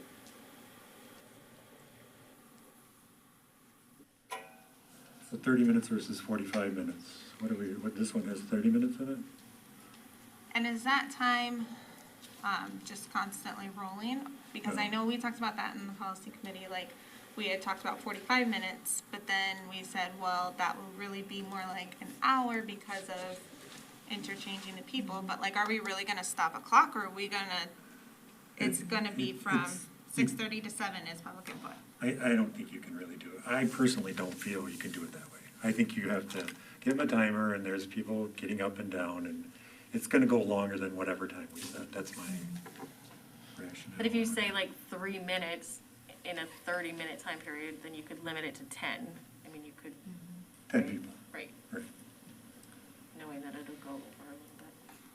well, I mean, it's this balance between hearing from as many people as possible for, saying what they want to say versus, doing the stuff that we have to do with all the other agenda items. Sometimes in the past, when we've known that a lot of people have wanted to come for public input, we've had a special meeting or we've had a public hearing, hearing session. And that's, sometimes there's, an obvious case for that. And then, but often you don't know until a few days before or when people sign up. And especially with an ongoing pandemic and so forth, that's a little different than, a single issue that has come up. But in the beginning, when we were having special meetings all the time, we had many opportunities for public input because we were having sometimes 3 meetings a month that all had public input, I think. Adam? Yeah. I met with other members from around the state on the Wisconsin Association of School Boards last week, and I asked them how they handle it in their school districts. The first thing they said for some of them was that it's a choice to allow citizen input, and that's how they started. The general consensus was 2 to 3 minutes. Had one school district that offered 90 seconds. Multiple school districts limited the total amount of time to 30 minutes. So, and the part about 5 minutes versus 3 minutes, Yes, I know when the policy was last done, but I don't ever remember when it got shifted to 5 minutes. We need people to bring information, we don't need them to bring multiple written pages. Well, this policy talks about, I mean, it's always fine to bring written stuff, right? I mean, we're just talking about audiovisual. Nobody that I spoke to, and there was half a dozen people, had anything other than verbal. And that would include, you know, if you had it written down and were reading it. But there was no video clips or anything like that. Well, I mean, people can always email information. Yeah, the information that came from this policy came from Neola Policy Service, WASB Policy Services, and other districts. Policy committee members gave me sample policies that they brought from other districts. I looked from other districts, so everything that's on here is from other districts. This is nothing that is, that we came up with. It was looking at what other districts are using for public input, and trying to meet the guidelines that the committee had given me. Like, these are some things we want to address. And some of it has to do with timing here, but some of it has to do with, you know, some of the things that they're seeing across, and again, was referenced earlier, some of the things that are going on across the state, where there have been some very difficult board meetings, and you know, making sure that I would say for us, our public input has been very respectful all the way through, and but that's not the case everywhere in the state of Wisconsin. And right, when you write policy, you got to look at all of those things. So one of the things I know the committee wanted to do is like talk about what are the responsibilities of speaker for being respectful and being, you know, and some of those things. So those pieces are added in there again from, taken from other policies from other districts across the state. So do we break this down into pieces, like between timing and then the rest of them, or will we make it as a whole? Well, so a couple things. So this is the first read of the policy. So you don't have to do anything with it, right? There's not a vote on it tonight. No. You can give suggestions and send it back to the policy committee. If you have comments or suggestions, now is the time to air them. Yeah. You could, if you don't have any, you could, move on to the next policy, and then it will show up next month for a vote. Can you check on the citizen component, please? I will, yep. The other thing I would recommend, and I recommended to the policy committee, is if you do change the public input policy, that it doesn't happen until like July 1st, right? That it's something that happens at the start of a new school year. To give people time to adjust and be ready for that policy change, and again, that's my recommendation. You guys can do with it what you will, but I will definitely follow up with the citizens versus anybody. I would suggest that we remove line item D, no participant may speak more than once on the same topic at a meeting. I think it's a fine line to cross to tell people what they can and can't say. We're already limiting their time to 3 minutes. That just means they can speak multiple times, right? That's how I'm reading it. When we were talking about it in the policy committee, we were talking about people coming back to meetings, and Bill had said they can't come to more than 2 meetings and speak on the exact same topic. So it's That was different in one of the meetings. samples. Yeah, there's school boards Can't be redundant. that have people coming in every redundancy. month and saying the Yeah. same thing over and over again.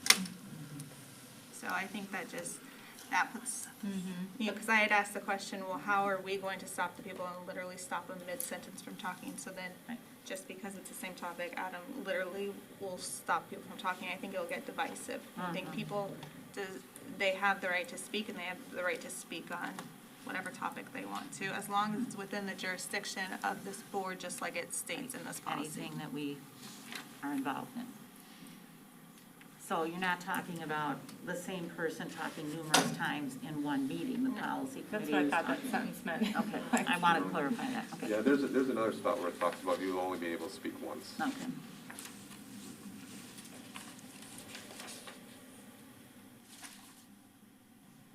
And I think that's really important. I mean, if you do a time limit, you have to have something where somebody can only speak once. Right? If you're gonna Oh, yeah. say if we only have 45 No, minutes or 30 not everybody minutes, would you get a can't chance. let one person dominate that discussion. It needs to be, you wanna make sure it's open for. You know, getting back to the People. citizens, like the people who are within the live within the school district, like, if we are, putting any limits whatsoever on number of people who can speak at any given meeting, I would think we would have to limit it to people who live within the district, because otherwise, like, But it Lots does of- say that. It does say It citizens, says it says that. it in the current policy, it says citizens. Throughout the district, so I think we're good there. That's why it was important to have people Say their tell address. what municipality they were from. So, okay, never mind, sorry, I see it. Are we okay with Christie's suggestion? Does anybody have any opposition? I think that's a good No, it suggestion. needed a little clarification. So that's done, and then the presiding officer, it seems to be, because if I'm not here and someone else is taking over the meeting, this has all been changed to presiding officer, except in one spot. So after I, before the numbers start at the bottom, it says members of the public will not be recognized by the president during a period when the board conducts its official The business. presiding officer. Presiding officer. And then the big question, sorry, I mean, I read this paragraph every meeting. Am I now reading this whole policy every meeting? What are we suggesting? Wait, so, okay. I used to read a Just be attached paragraph. to the board docs, and can't you just say Refer implementing the to. policy? You can say whatever, right? I'm just wondering, what is that we do say? I mean, there's certain things we have to say because what, their statute, like, or something, or, yeah, is it required to, can you find out? Some districts give copies of the policy Out? at, I think you could just At the reference meetings? it. yeah. I think it could just be available and you could just reference it. One of the things the committee talked about was if people sign up This for goes. public input, they would get a Yes. copy of this policy. And it could get emailed They to could them. get emailed. Well, and it should be or- available and it at the could be meeting, available because there if you don't somebody know signed that up. it's gonna be Yep. 3 minutes, or that, like, you should be able to, read it when you get here if you Well, haven't. and I would say you would put a summary of this together, right, that's your board president or presiding officer would read. Yep. Because you don't read the whole policy now. Nope. So it becomes another paragraph, basically a paragraph to replace the paragraph Right. we already. But the committee will work on that, is what I'm saying. Who's on the committee? Not me. Have fun. Where does it say about extending the time of the 30 minutes? There It's was in here. something I read somewhere Not seeing it. in the red letters. Letter I. Unless Portion of the extended meeting by during a vote of comment the board prior shall to be the limited beginning to of 30 public minutes input. unless extended by a vote of the board prior to the beginning of public input. So would that be like a reaction to the number of people who signed up? Is that kind of the We intention talked of about it? that, or like if we, yes, if it was kind of maybe a combination of, we had a lot of people that wanted to speak, or we didn't have a significantly heavy agenda that night where we felt we could devote some more time.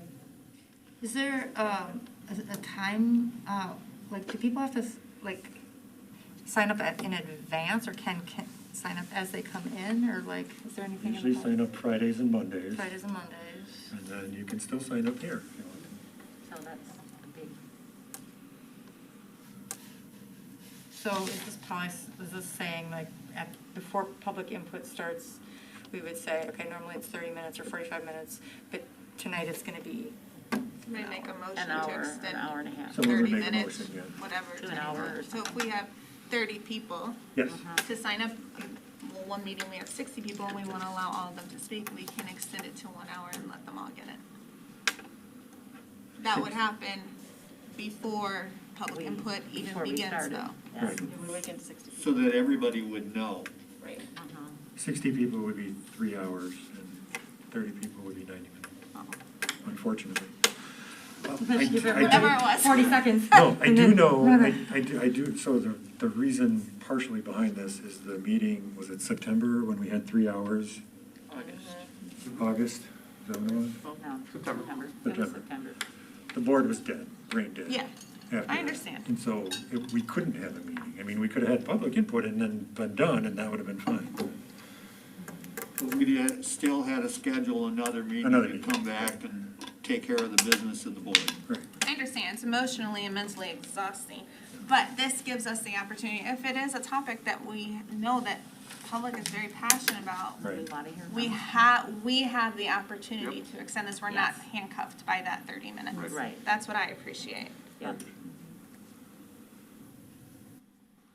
If we can do 3 hours, we can do an hour. We did it over an hour tonight.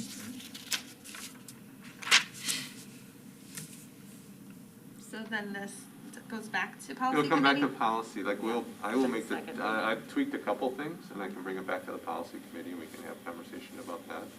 The other question, again, I would say is is this group feeling that 30 minutes is enough?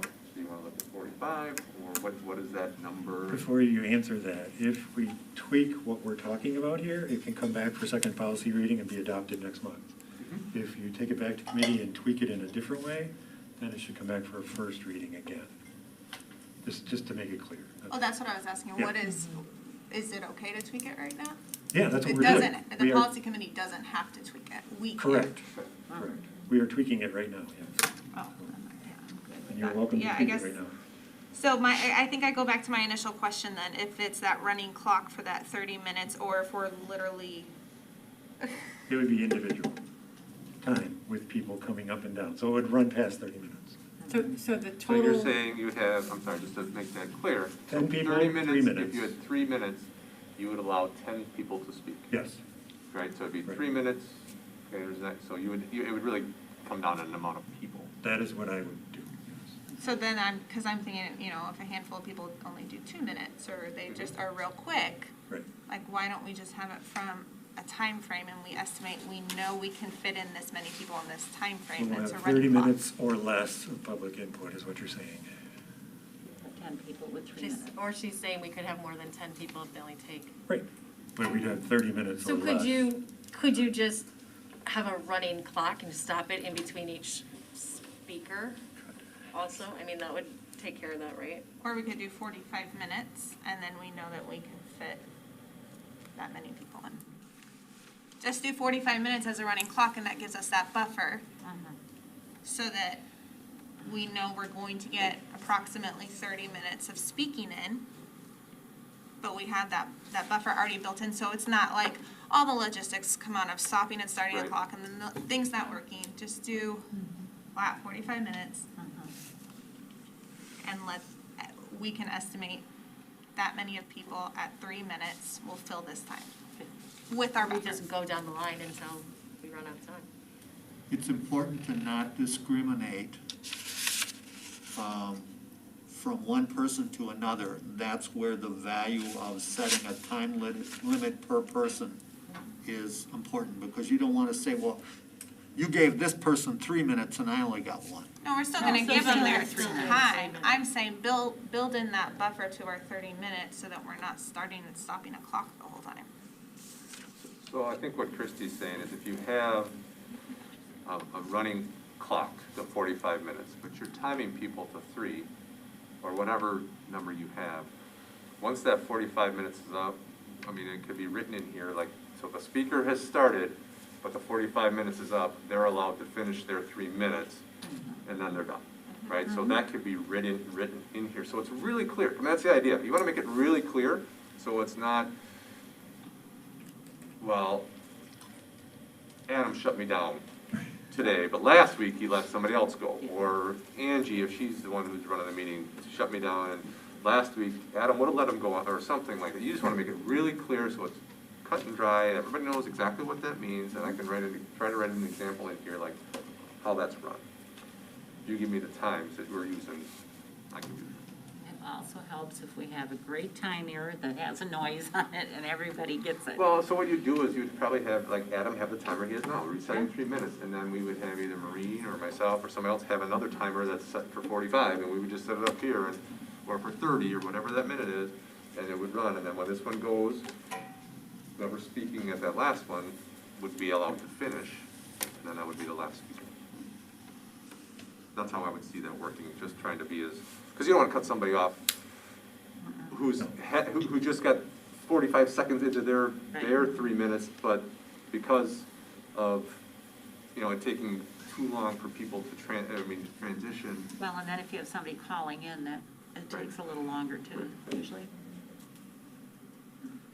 So we've never had call-in, we adopted call-in because of COVID.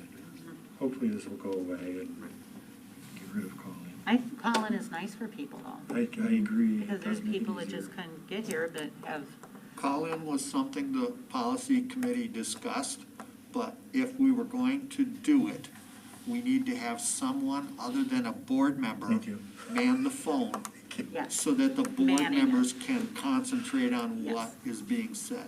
yes. So then the other thing that comes into play in that situation is, are we only setting this policy up for our regular monthly board meetings, or are we setting up a policy for committee meetings? No, because it says that's 187.3 is we're going to adopt this for committee meetings. Yeah, so there's 2 other policies in here about, that have to do with public input, that the policy committee talked about.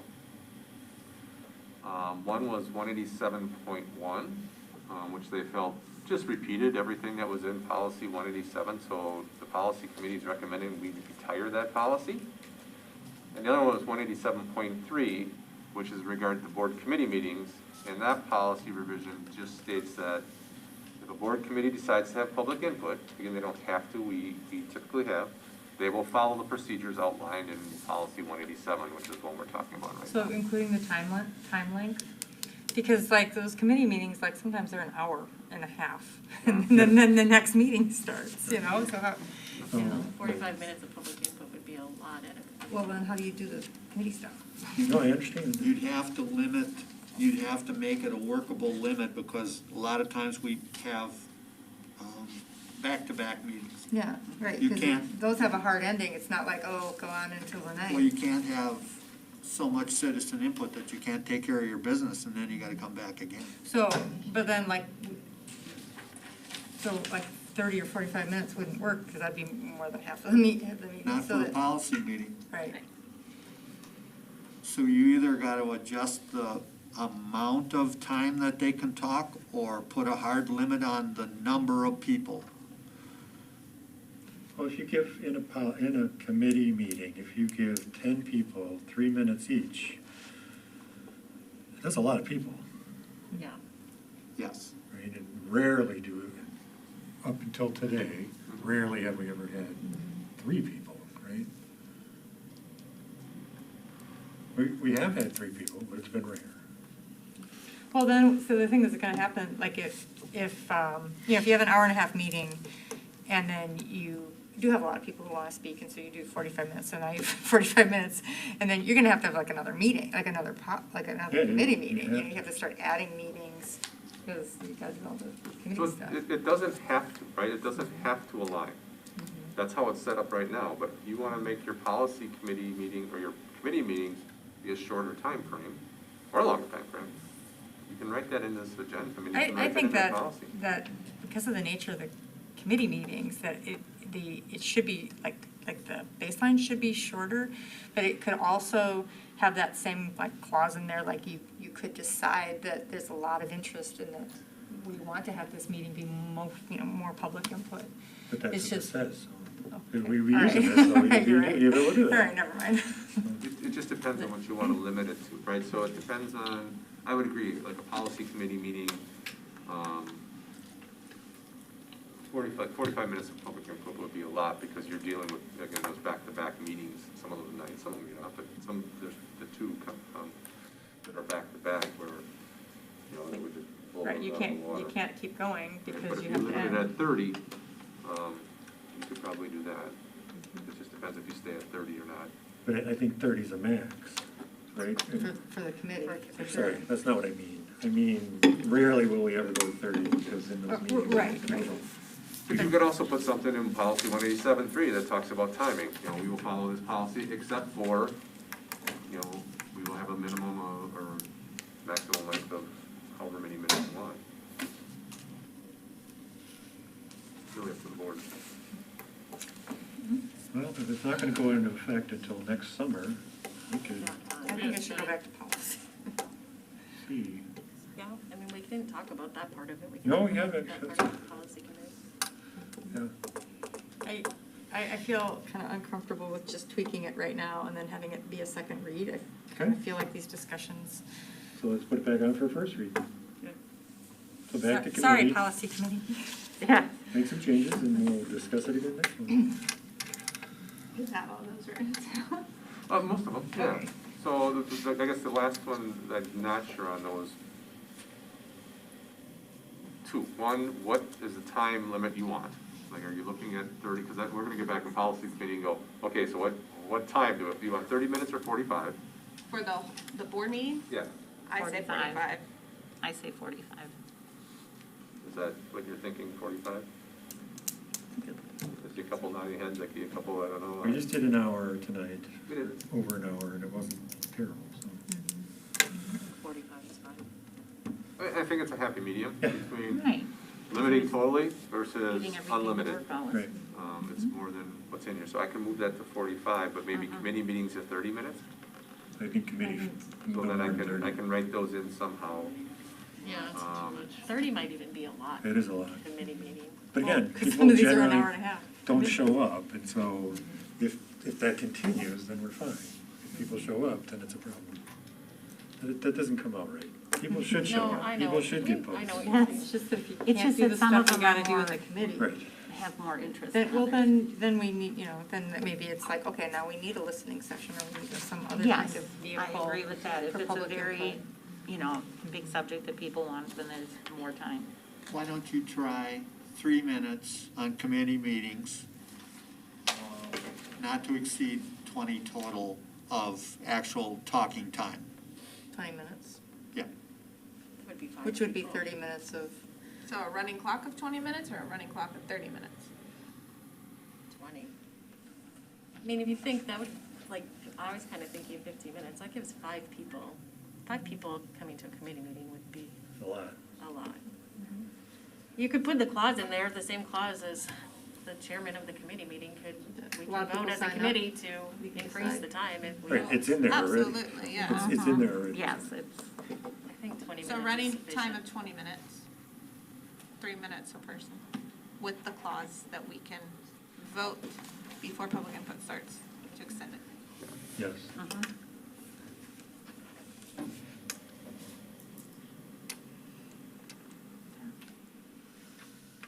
are we okay to go on to the next one? Yeah, I think so. I mean, we'll bring it back to the policy committee and That makes sense. Yeah. go from there. The other two policies that are on here for first read are correspondence with the Board of Education Policy 161. Again, in reviewing board policy, it really talks about priority email. This board policy talks about, so again, talking to the policy committee, they just talked about retiring this policy, so that was the recommendation from the board, was retiring that policy. So any questions about that? And then school district philosophy and mission, policy 110. Obviously, we just did a new strategic plan, and we have a new mission statement. So it's just adding our new mission statement, replacing the old mission statement on policy 110. So that's the only change in that. Any comments? 809, policy review for second readings. Yeah, these two second reads are pretty simple, straightforward. We're just adding our Title IX coordinator's name and contact information to policy 410 and policy 510, which are required. And obviously, as you know, our policy or our Title IX coordinator changed over the summer. So we updated all of them, and we missed these two. So we're just updating that person's name. It used to be very nice. You just put in there like Title IX coordinator. Now it has to be actually their specific name has to be in the policy. So every time that changes, you have to actually make the policy change. I will move to approve the revisions to policy number 410 and revisions to policy number 510 as presented. And I second that. Motion by Christie, and a second by Terry. Any further discussion? All in favor, say aye. Aye. Aye. Anyone opposed? Passes 7-0. There are no gifts and donations this month. Administrative reports, Lodi Primary School. So, we have a few administrators missing tonight Yes. because they're, they've had things coming up, right? And, so Amy had a family thing, and there was not a whole lot on the agenda that impacted the primary school, so she is not here. Adria, the same thing. Mr. Jellick, the same thing. And, What, Lodi Elementary OSC School is here. There he is. All right, I'm just pulling mine up, so give me 1 second, I apologize. Oh, and Mr. Richter's gone tonight as well. First night of hockey. I'm sure he's sitting in the stands watching. On his phone. So you have the report, so you see conferences are coming up this week and this weekend next, and our Windsor concert is slated, so that's exciting. We took a year off, obviously, from that. We completed our data review meetings, which is where we go over each student's individual performance from the fall of the year, and then talk about plans for what we will be doing instructionally, both in the classroom and in small groups for those students. And then you have pictures of homecoming dress-up days, which is always a ton of fun. And you approved our safety drills reports, so we've completed those. One new one this year is that we did bus evacs for all kids. So kids that ride the bus do a bus evac somewhere on the route, because that could be a spot where they have to evacuate the bus, and kids need to be able to know what to do if there's a lone driver, as opposed to, you know, a whole bunch of school staff around helping out and looking to their teacher instead of the driver. So in the planning for that, Cobason, one of the representatives from Cobason, said, would you be willing to do a whole school evac, because kids go on field trips, kids do different things, and if they're not riding the bus regularly, they would not have it. So we did make a schedule, everybody in school went through the evac drill. That one was done right outside in a bus that was just parked. So there was at least their teacher there. But I think that was a great addition and a good way to just keep our kids safe and prepared. And then we had our costume parade on the 29th, and we also had our last fire drill was with fire department presence, so we try to do that at least once a year, and October was when we did it. And then that rolled right into fire prevention training from the fire department for our kiddos as well, and that's my report. Thank you. Lodi Middle School. Yeah, so we continue our journey with social emotional learning. We're continuing doing lessons. So far this year, we've done lessons for students, and they're in sets of 6. We did them on self-motivation, identifying emotions, and impulse control is the one we're currently on. And this last month, we gave a survey to all students that try to help students measure themselves in terms of the 5 CASEL competencies, which are self-management, self-awareness, social awareness, relationship skills, and responsible decision-making. And what we'll do then is use the results of those surveys to decide what are the lessons that our students feel like they need. So it's going to give us an idea if they feel like they need some training in the skills of responsible decision-making. This is going to tell us that, and then we can be responsive to what they feel like they need. We have a couple new staff members. Jennifer Hall is taking over in the position of 8th grade social studies. She's taking over for Ann Kirschbaum, who moved to the high school guidance counseling position. And Jonah Getline has been hired as our permanent sub to be shared with the middle school and the high school. Keeping the theme of safety drills going, we've completed our ALICE training. We had the Lodi Fire Department was present for our last fire drill. I want to thank them for coming up there. I want to thank them for their service. The kids liked their presence and getting pictures taken with them. I also want to recognize for National School Lunch Week, Melissa Getline and Charlie Chalmers for all the deliciousness they serve up each day. And I also just want to give a shout out to Taher in general. I think they've done an outstanding job, and the kids in the middle school have said how much of an improvement it's been, the food selection that they have. I also have lots of pictures for you of homecoming festivities, which was a great week, and some classroom activities. But I also want to highlight Trail Trekkers. So Trail Trekkers is, I don't want to say a team, but it's just an opportunity for kids that Paula Tun and Jesse Lane are organizing, and it's an opportunity for kids to hop on a bus, go to an Ice Age trail, and get a hike in every Wednesday night. And I think that's a really great opportunity for our students, and we have about 20 kids that are participating in that each week. And that's all I have. Thank you for putting in the classroom activities. It's amazing to see that stuff happening. And can you pass that around to other administrators so we can see other Yeah. classroom activities Yeah. going on? 'Cause that's really great. Have you noticed any shortages of Tahoe stuff or not? Because they were talking about there might be food supply shortages and things like that. I'm getting alerts in the morning that sometimes the menu's changing, but we haven't necessarily had any shortages that I'm aware So of. they're thinking on the go and making things happen. Yeah, they're feeding what's there. Good, But we've had food. good. Curriculum. Yeah, so I took the opportunity just to share a little bit about, as a huge Green Bay Packers fan, I'm excited that we have two, not just one, but two grants that we were awarded from the Green Bay Packers Foundation. And we heard about one tonight, and that was Nikki Shinneman, but also Dwayne Daly, representing the school district art department, had submitted a Green Bay Packers Foundation grant. And he was awarded $3,500. So with the $3,000 from Nikki Shinneman's and then the $3,500 from Dwayne Daly's, and both just really innovative things. I mean, this was nothing that was prompted by an administrator. It was nothing that was prompted by someone, their evaluator or anything like that. They just took it upon themselves. They researched the grant. They went about it. They asked a few questions, to get some information they needed to submit the grant. But it was really just all educators putting in that effort and doing some really cool things. So like the art department, they're going to be using those dollars to purchase some digital drawing software for iPads, and they'll be able to buy some of the, you've maybe seen them like the Apple pencils, to help give a digital drawing experience. Obviously, we're still going to be doing some of the traditional drawing experiences, but giving students just another innovative technology experience that they probably wouldn't be able to get in many districts. So just super excited about that team and putting forth the effort. There's a nice picture on there of you have Nikki Shinneman and Cody Endress and Dwayne Daly and Whitney Robarge at Lambeau getting their checks. So when you see that, I was really excited.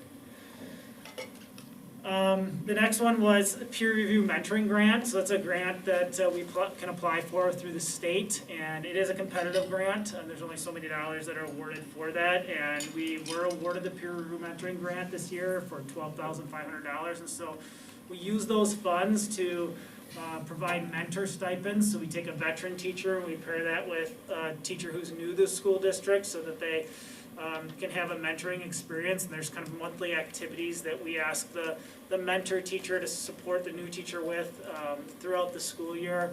Also, we use, like if we have a new teacher that wants to go, maybe they're a new elementary teacher and they want to go to a professional development session to learn how to use our everyday math curriculum, we can pull from those grant dollars to send them to some PD and things like that. So it's nice that we were awarded that grant, and I think I applied for it last year and it was about $9,000, I believe, at that time, so we had a little bit of a bump this year, which was good. And then the last part is we're really excited. Joe Jelnick, at the high school principal, and myself, we are running the Community Connection Business Partnership PPG, or professional practice goal, that teachers can participate in this year. We have 30 plus educators that met. We had our first meeting and really just talked about academic and career planning in the school district of Lodi, and how can we reach out and start to connect with community and regional businesses and have some activities planned where we can have some of those businesses come into our classrooms at every level, from our primary and elementary all the way up through our high school. Then we'll also have part of the team who's really going to be focused in on doing an annual career fair that we'd like to start to get going. So we're in our initial discussions and conversations about what some of those things can look like, but we're excited, and it was a really energetic meeting, our first meeting. Cool. That'd be phenomenal. LCAT. Okay. The Bencourt 21 Century Cannabis virtual presentation was well attended, with approximately 50 people in attendance. The presentation was recorded and will be available to view on LCAT's website in the near future. We are also working on a 10-minute highlight video from the presentation that will be available to view sometime in November. We will continue to develop talking points and dialogue around the important messages from Mr. Court. It was on the Delta 8 cannabis. The next LCAT meeting is on November 17th, 2021 at 11 a.m. Everyone is always welcome and your input is always appreciated. We are working on a Lodi Pride video rollout, which will happen sometime in November. This video includes clips from our community and school, and its purpose is to continue to promote pride in our community and community members. Brian will begin to meet with the high school leadership group, partnering with Mason Kittleson and Jim McKellar. We appreciate this opportunity to revive the FACT, F-A-C-T, youth group. FACT is a nationwide youth group that works to spread the truth about nicotine and tobacco and their unhealthy consequences. We know that messaging from peers are often the most impactful. And then Student Services is not here, but you have the report. District Administrator report. Yeah, so I have a couple things I want to talk about. One is, I hate to mention it, but we have inclement weather. We have to start worrying about that. Hopefully we don't have to. If anybody is interested in helping make those calls, 4 o'clock in the morning, let me know, give your phone number. Webinar. We can have a conversation. But just, we talked about it as an administrative team. Obviously, one of the things that comes up with having gone virtual a while ago was, well, are we going to have snow days? And what we talked about was, like, again, what we did last year was like the first 2 days are going to be snow days. Unless we know a long time in advance, because the issue we're going to run into is our high school, middle school, most of those kids can take their Chromebooks home every day. Our younger kids don't take their things home every day. But for example, if we know, like what we had a couple years ago where there's a cold, a big, huge cold snap coming through and there's a chance we may miss 4 days of school, and we know what's coming, then we can get those devices in kids' hands and do some virtual education, so we're not having to, like a few years ago, we had 11 days or something like that. But again, the idea would be the first couple days, and then if we can plan for it, but again, we kind of had that idea last year, and then there was a back-to-back snow day, right? You didn't think that next day, and it's just the way the roads are in the morning. It just happened. So that's kind of our plan moving forward, and that's always subject to change as we continue to move. Because the prediction this year is a lot of wet, heavy snow, and it melts. All on the weekends. Good luck with that. No, that's not what I want to hear. But we will make whatever decision shows up on our front door. That's the decision we need to make. Community survey, I know it was mentioned tonight, there is a community survey out. We are looking for people's input. There is a lot of information in there that gives a background of why the district will be looking at referendum, but looking at asking for information from the community. There was a reminder, it went out to all community members, and it is due November 22nd. There will be a report on that survey by School Perceptions on December 13th here at the board meeting, which is a third-party group. And I know we went through about 14 different surveys before we came down with the final one through the Facility Finance Committee. Strategic planning, just to let you know, we continue on with everybody has seen our strategic plan. And we are really working on developing a district scorecard. As we heard tonight from some people, preparing for the future is huge. This is a piece that we've been working on since I've been district administrator. We've been working on. Dr. Carls has spoken to him many times on a lot of the work that we're doing at our primary and elementary school on literacy and our middle school on math. It's something we've talked about at the curriculum committee frequently, and we've talked about at these meetings through his board reports frequently. We talked about it. We did a presentation on it, and then it's the community piece as well. Community partnership, as Dr. Carls talked about today with the PPG, having staff work on some of those things. So we're really working on that first pillar, nurturing the whole child. Again. Ms. Pritzkorn talked about the social emotional learning lessons and things like that. And again, these are the things that our community has told us are their priorities for us to work on. So working on academics, working on career planning, working on social emotional learning and nurturing the whole child. Working again on innovation communication. So we're going to do some work on communications. We're going to work on our district workforce, making sure that we can attract and retain staff, which is really important. As we know in the news, there are shortages there's a labor shortage. We had labor shortages in education before the pandemic started. It hasn't gotten any better. And again, trying to work and put things in place so we can retain and attract staff into this great community, because we need great staff, and we have great staff, and we need to keep them. And then when if they do leave, we need to attract new ones. And then operational excellence, not only doing what we're doing now, but making sure that we are planning for the future again. So we're continuing to work on this. We are developing a district-wide scorecard that will look at all of these and cascading, so having some specific goals that go down in a couple of these areas, because we want to do it right. If we can cascade all 5 down, but it's not going to be done with fidelity. We want to make sure we're doing it right and working our way through that. So something that we continue to do. This is on our website. You can look at that. There will be an update for the board, more specifically at our next board meeting. So something that we continue to do. And finally, there is a board. I guess the question would be, their WASB is doing a board survey through school perceptions, really looking at governance models, and don't know if the board would be interested in taking this. It is, I can pass it around. Why would they just send it to us? Because you don't have to participate, and then there's another piece. Either you can just get the results, or they will write you a report and then charge you for the report, right? So it's just something on board governance. If the board is interested in us looking, I can dig into it further and get that information to you and have you take that survey. You could use it as part of your self-evaluation process in January. Maybe they did send it to us. I think They may have. Like in the mail? No. It was part of their weekly Oh. email they sent to us. So I guess you just let me know if that's something you want to do, or we can put it on the agenda for next board meeting, or we could take it to one of the. We could take it to,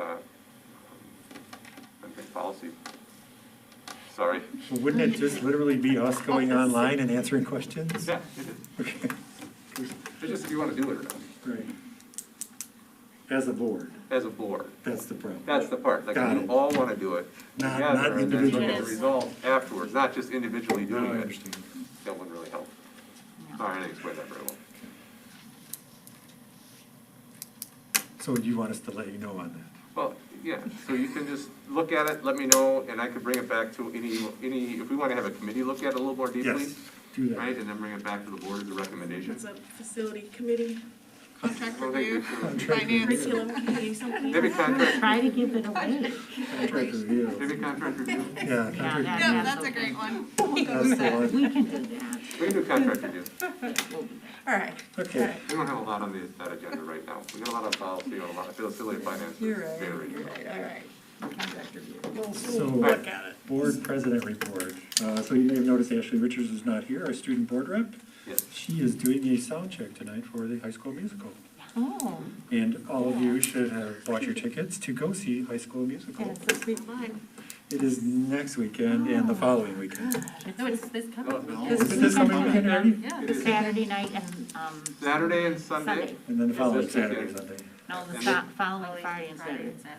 Thank you. Friday, Saturday, but not Sunday. And there is a free show for our senior citizens on Thursday at 1 p.m. Okay, don't they also show it to the high school? Sometimes the middle school Students? kids go over, not the high school students. Okay, all right. Okay. So that's gonna be amazing. It's a very big production. And then I also wanted to thank Joe Jelnick. Not really Joe Jelnick, but the people behind the high school doing the video advocate reports. So if you, and I know Stephen Ricks is one of them. Who else, do you know who else is doing that? Stephen Ricks and Mr. Potter are the ones who worked on getting the equipment Good, for us to be able to do that. okay. And then Mrs. Potter is the one who Scripting. advises Yeah, that advising. group of students. Okay, The I would like to students thank script their them. thing. They're very cool. Because when you watch those videos, they're very, the kids seem like they're having a blast doing those things. And for us to watch those videos while we're going through this very large amount of information, it's a good relief at the end to watch those videos and watch those kids having fun. Yes. Reports. CISA 5. CISA 5. I was not able to attend the meeting due to a sick employee, but there was presentations by the special education department and kind of routine stuff, so. But I'll have a meeting with them at the WASB board. We've got some activities that we do at that state convention. Okay, and we have a double co-curricular report, Double? because we didn't get one last time. I don't know what a double one. This year's musical, Disney High School Musical on Stage, opens this weekend and will take place on Saturday, November 13th at 7 o'clock, Sunday, November 14th at 2 p.m., Friday, November 19th at 7 p.m., and Saturday, November 20th at 7 p.m. in the High School Performing Arts Center. Tickets will be available online with reserved seating. The swim team competed at DeForest Sectional this past weekend, placing 10th overall. Senior Ella Pulse advanced to the state swim meet this weekend, and this weekend at the Waukesha South Natatorium. The cross-country team participated in Division II sectional at Prairie du Chien on Saturday, October 24th. The boys placed 3rd overall and the girls placed 9th. One runner from Lodi advanced to state. The Lodi cross-country season came to an end on Saturday, October 30th at the state meet in Wisconsin Rapids, with Parker Hintz finishing 80th with a time of 18 minutes and 6 seconds. The football team finished the regular season with an overall record of 7 wins and 3 losses and a conference record of 5 wins and 2 losses. The football season came to a close in the first round of the playoffs with a 29-20 loss at Kewaskum on Friday, October 22nd. The soccer team won their first regional game at Campbellsport on Thursday, October 21st. The season came to a close on Saturday, October 23rd, when the soccer team was defeated 2-0 by top-seeded St. John's Northwest Military Academy. The volleyball team finished the regular season with an overall record of 14 wins, 19 losses, and a conference record of 2 wins and 8 losses. They won their first regional game on October 19th at Mayville. The season came to a close on October 21st with a loss to top-seeded Sauk Prairie. Okay, thank you. OSC. I didn't make it to the meeting because I was in policy committee meeting, but OSC had their first major field study. They went to the Mississippi River Museum in Dubuque, Iowa, which was a great experience. And then the Blue Devil Buddies started again with Mrs. Paul's high school health class. So students have been being pen pals with their high school buddies. I know from my son that they did an in-person visit last week. Cool. Contract review. All right, so we did talk about the calendar. The other thing we talked about is having the committee meetings being in the different buildings going forward.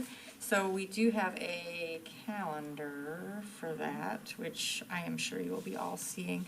So like the next policy committee meeting is going to be at the high school on November 16th. And then there'll be like a listening session, kind of an informal time with the board members who are on that committee to be at that building. Touring. You might want, yeah, possibly taking a tour or being present so that any of the staff who would like to meet the board members, talk to board members, it's just, that's a real kind of informal time. Also, yeah, to get in the schools, see some of the things that are happening, see some of the facilities, and then have the meeting actually there. And then, like, if people want to stay for the meeting, they certainly can. And so it looks like I think we've got like the next meeting of each of the committees is at a different building.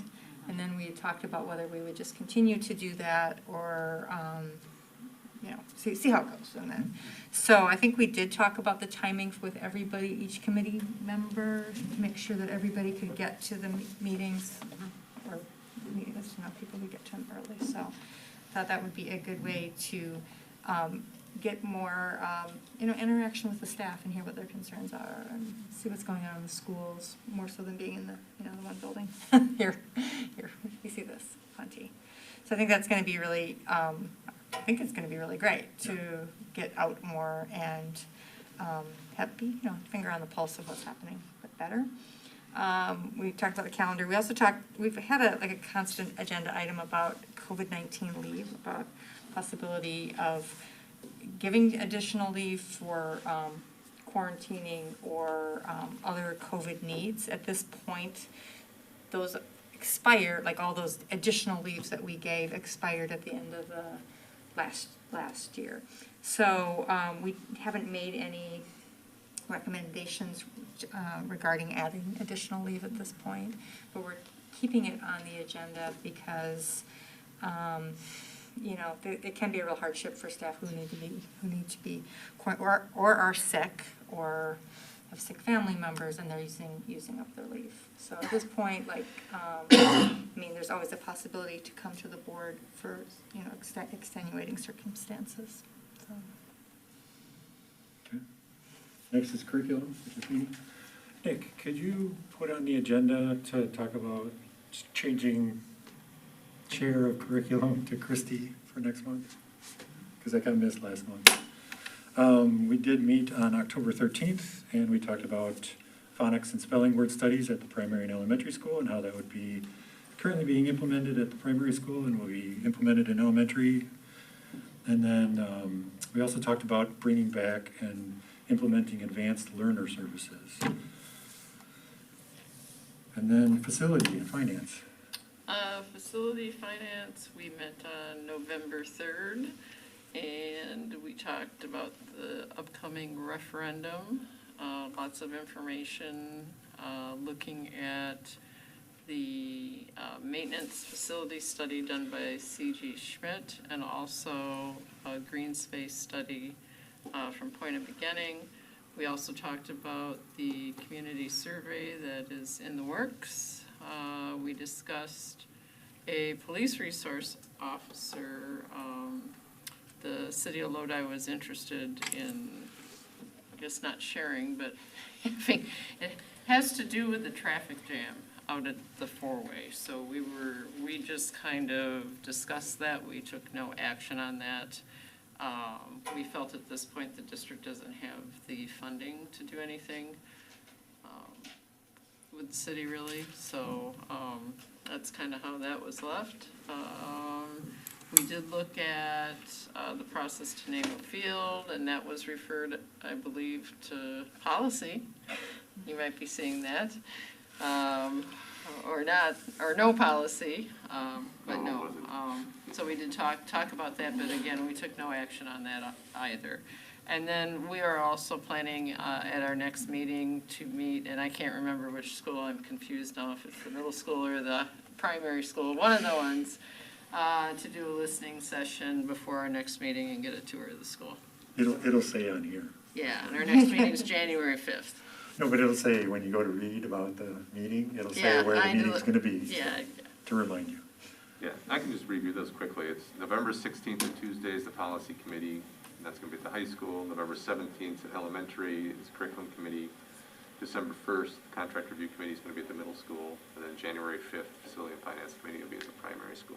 So some of those dates are wrong in the future agenda. Yeah, I'll make sure we update those in future agenda items. Yep. And policy. Here, I shared everything with you. you've seen what we've been working on. Got it all, thank you. Future meeting and agenda items are listed there, but they are incorrect. We'll fix that. We do not need to return to closed session. Make a motion to adjourn the meeting. I second that. Motion by Barb, second by Terry to adjourn. Any further discussion? All in favor say aye. Aye. Anyone opposed? We are now adjourned.